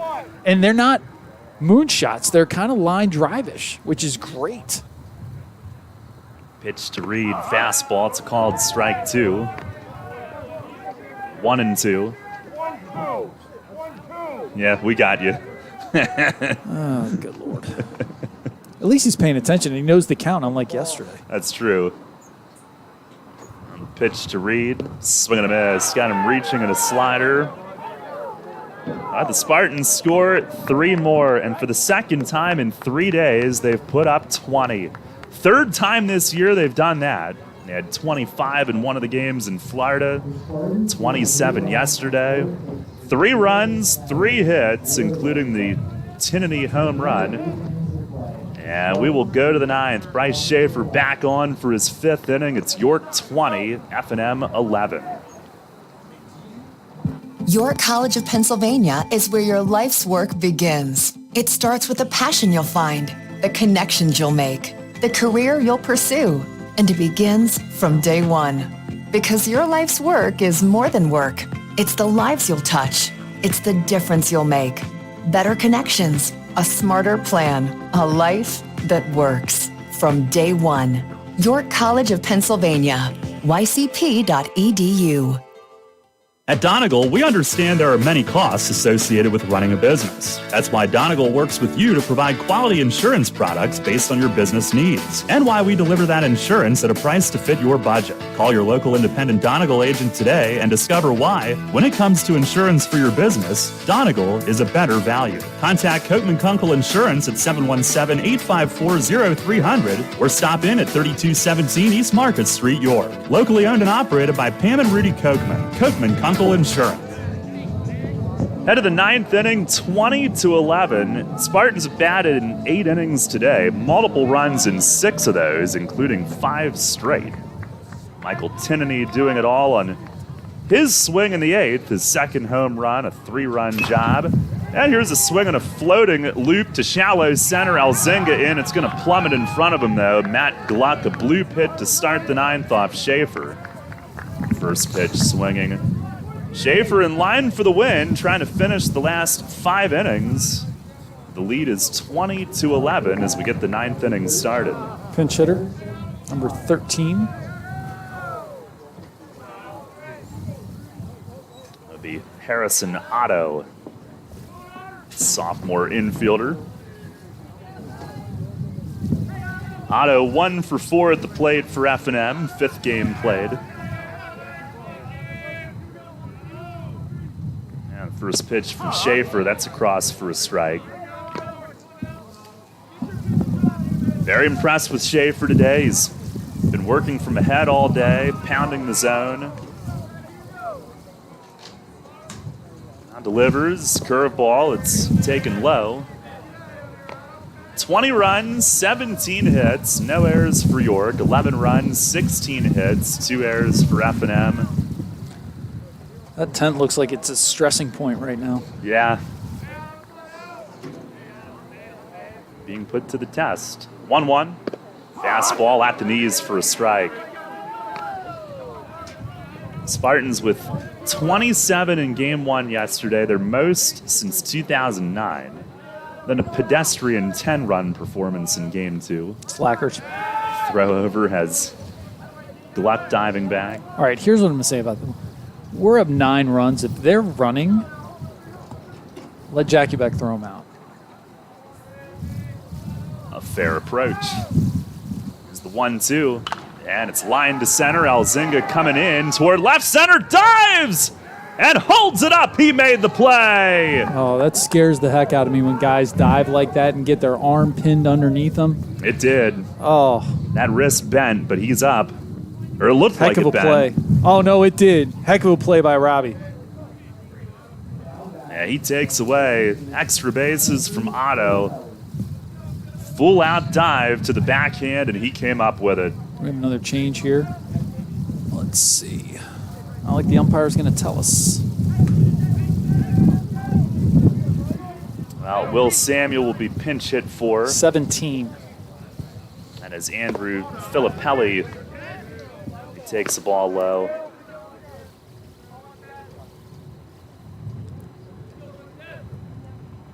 Well, now we're one ground ball away from potentially ending this. 1-0 from Schaefer, and that missed a little low. Filippelli 1 for 7 at the plate, 6 games played and 1 start.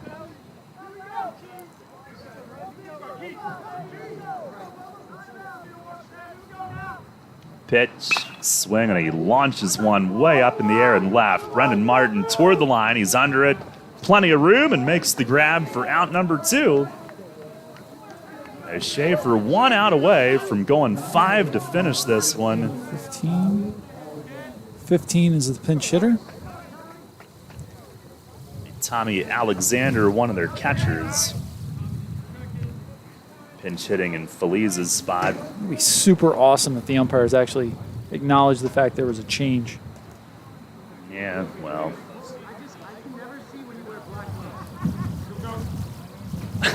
And standing out in front of the plate and writing in your little book is not acknowledging the fact that there's a sub. Nope. We better be on our toes up here. Well, we are. First pitch to Alexander, smashed and That was a foul just ball. foul. Oh, yeah, that was... Down the third base line. Again, these guys are jumping all over the first pitch, and Schaefer is getting outs. Well, Spartans have scored 20 runs in a game multiple times in a season for the first time since 2018. They did it twice. Let's see if we can find the last time they did it 3 times in 1 year. Well, the funny thing, this has been feast or famine. We've had a couple 1-run games, and now we got a bunch of 20-run games. Pitch, curveball, strike called. 1 strike away for Schaefer. And a 3-0 weekend for York. Which would balance out that 3-game skid that they put in the rearview mirror. That'll get you back up to 500. And a curveball just missed. Oh, he was... Schaefer was ready to walk off the mound. He thought he had it. So Good the pitch. dugout. Yeah, it's okay. Get your ender here.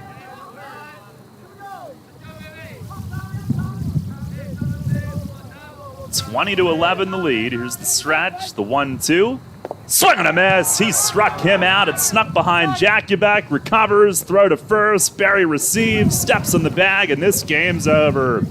Spartans a 3-0 weekend here at Jaquette Field, and they win another epic here today by a final score of 20-11.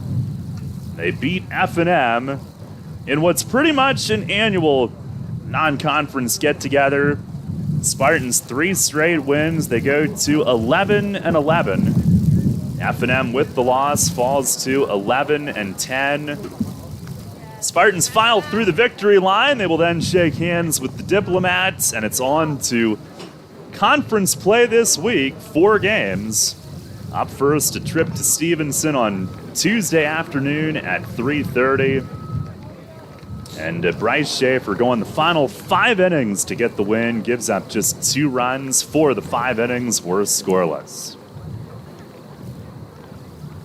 Big day for the offense again. A third 20-run performance this year. Tinnity with 2 home runs and 6 RBIs to lead the way. Barry hit the 40th of his career. Drove in 4.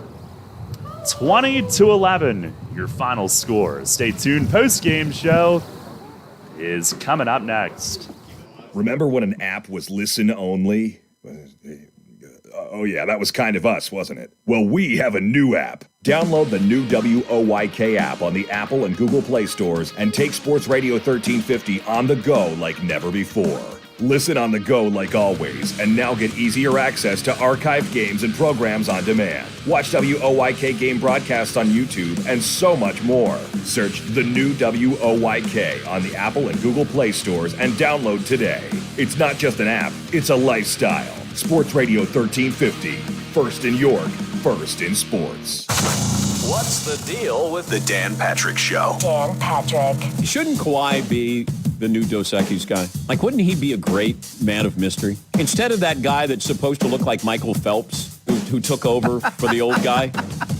Yeah, I thought it was one of that was like, hey, how about we get a guy who looks like Michael Phelps as the most interesting man in the world? Kawhi would be great because he's so deadpan. Dan Patrick, mornings at 9 on Sports Radio 98.9 FM and 1350 WOYK. April showers means May flowers. As spring blooms and lawns are growing, so are we at Heritage Lawn and Landscape Care. Our team at Heritage Lawn and Landscape Care is growing, and we're seeking qualified candidates to grow with us. Join our world-class team-based environment and get your foot on the lawn of a new career with the leading provider of lawn care, tree care, and landscaping services in York, Adams, and Cumberland counties. Be part of our team.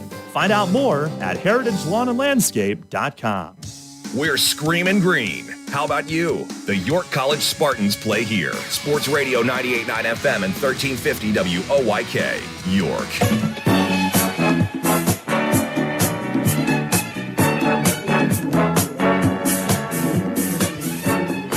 Spartans win it today, 20-11 is the final score. Daryl Henry, Scott Geis back with you post-game from what was once again windy Jaquette. I think we can call these the friendly confines here. Man, the way it's been. Sometimes I think it feels like Chicago. But the Spartans, their third 20-run performance of the season. That's their most in a season since 2010, which was a good year. They were 28-16 that year. And that season, they put up 20 in a game 4 times, including back-to-back games. April 3rd at Gallaudet, they won 24-4. April 7th at Salisbury, they won 24-5. I remember that game. That was awesome. Well, I tell you what, looking at the box score right now, every starter had a hit except for Bettler. We had 7 starters with multiple hits. Tinnity, he was 2 for 6 with 6 RBIs and 2 runs scored. Elzinga, 3 for 5, 3 runs scored and RBI. Denlinger, 2 for 4, 3 runs scored, 2 RBI. Barry, 2 for 4, 4 RBI, 2 runs scored, and a walk. Capobianco, 2 for 5, 2 runs scored, 2 RBIs, and a walk. Santarpia, 2 for 4, 3 runs scored. Martin, 2 for 4, 3 RBI, 2 runs scored, a walk, and a hit by pitch. Tinnity, 2 for 6, 6 RBI, 2 runs scored. Devon Reed, 1 for 2 in a pinch hitting role, 1 run scored, 1 RBI. Jackie Beck, 1 for 3, 2 runs scored, and RBI. That's a pretty good, 17 for 40 overall, 20 runs scored, 20 RBIs, 8 walks, only 4 strikeouts. And then on the pitching side, right now our starter went 2 2/3, 7 hits, 8 runs, 4 walks, no strikeouts. Did not get a decision. Eli Snyder, an inning and a third, 2 hits, a run, 2 walks, no strikeouts. Bryce Schaefer, 5 innings, 7 hits, 2 earned runs, 5 strikeouts, and 0 walks. And that's the key right there, ladies and gentlemen, is the ability to throw strikes and get ahead. And really, F&M got very aggressive late and really were attacking first pitch strikes. And when you throw him, and I think, what did he end up with? I think he was under 50 for total pitches. So pretty impressive. I thoroughly enjoyed watching him work here today. Another one that bodes well for the future. No question. And that, just a really good baseball game again, pretty clean defensively and, very clean defensively and, made minimal errors. I mean, there really not a whole lot of bad things that happened for the Spartans today. Yeah, no errors today. And pretty good as far as cleanliness all weekend, really. The games were extraordinarily high scoring, but played well. 27-12 yesterday, then 10-6, 20-11 today.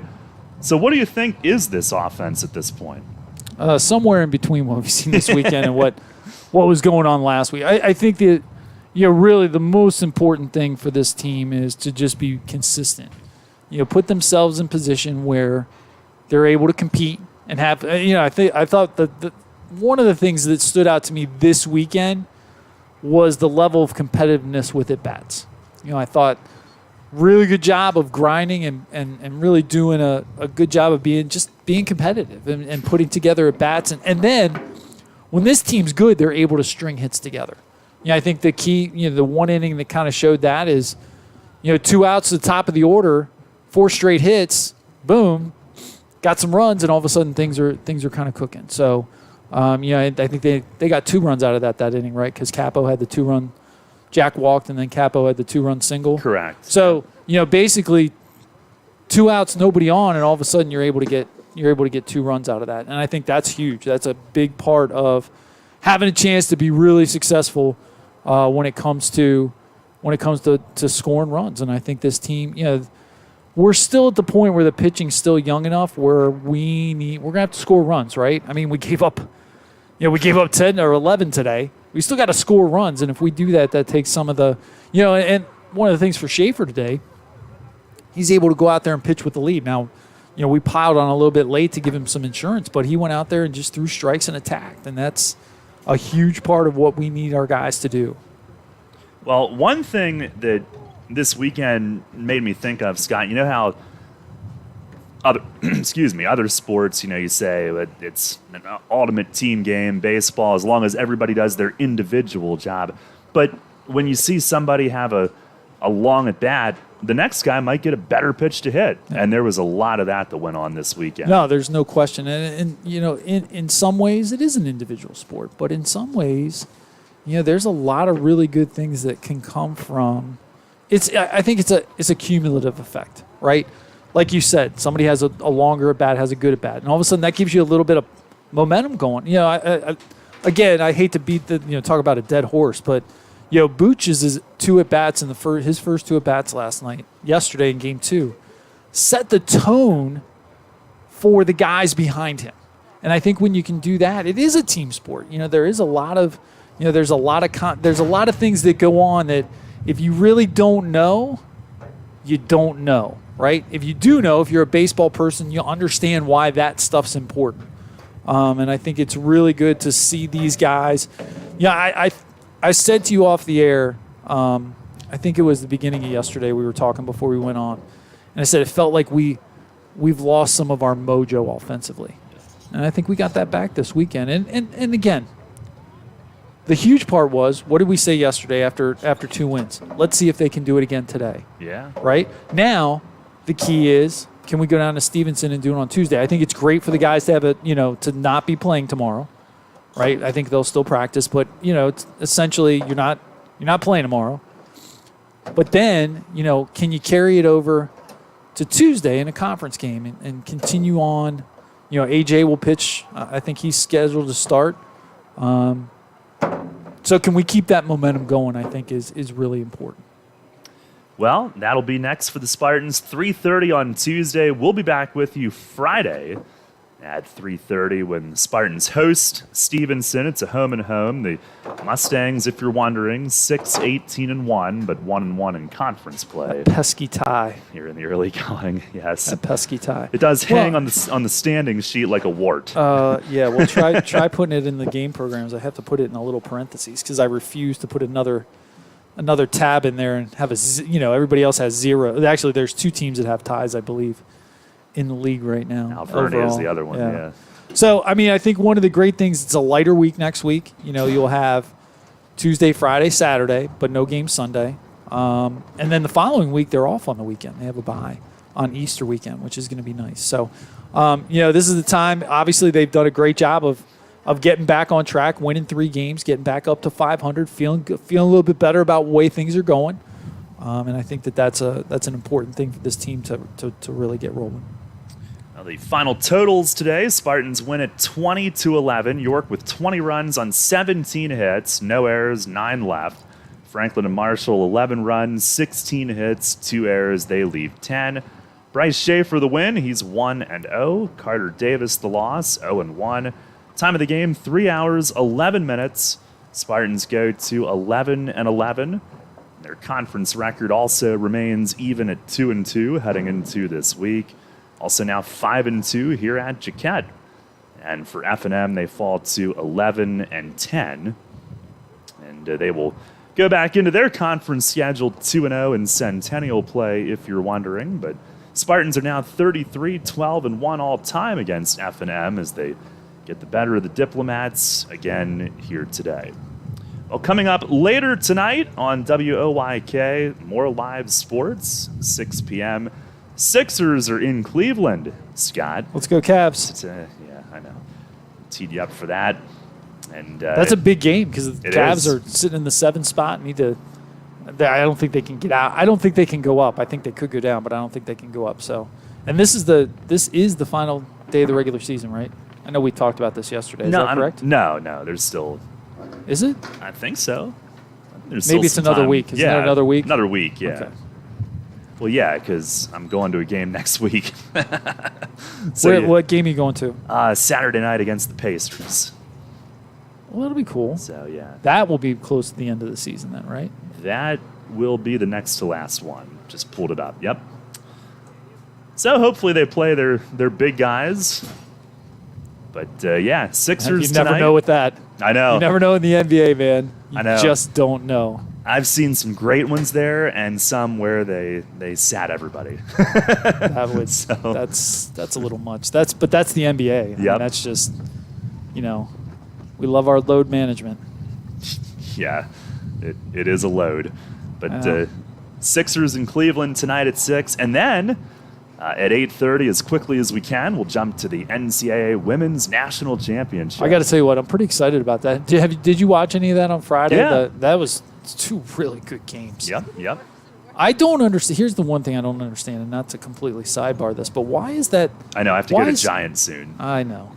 Why is that game not on ABC? Why is that on ESPN? That should be an ABC game. And it's just like the men's national championship game isn't on CBS anymore. It's on TBS. Yeah, Like, it's what? so weird. What in the world are we doing here? Yep. But whatever. Those decisions all made well above my pay grade. So, well, again, the NCAA knows exactly what it's doing with everything. It's student athlete welfare.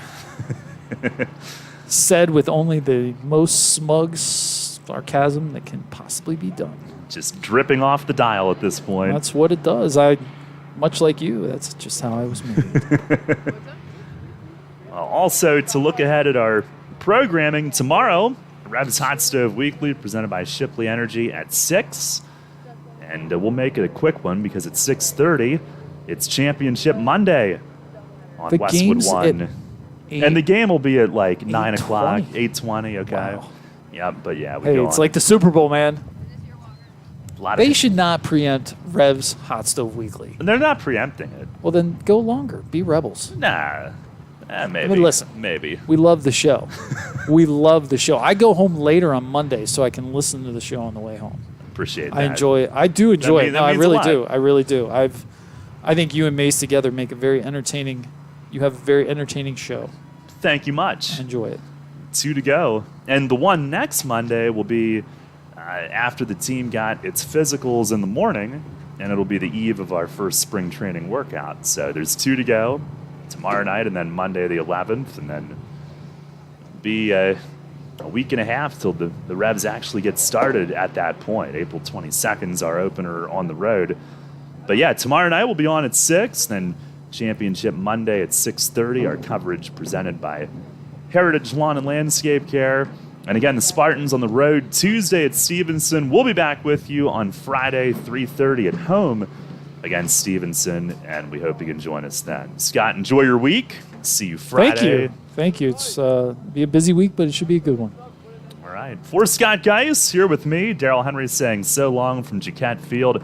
Once again, your final score, York College 20, F&M 11. Thanks for listening. Have a great rest of your Sunday. We'll talk to you Friday at 3:30 here on the Spartan Sports Network.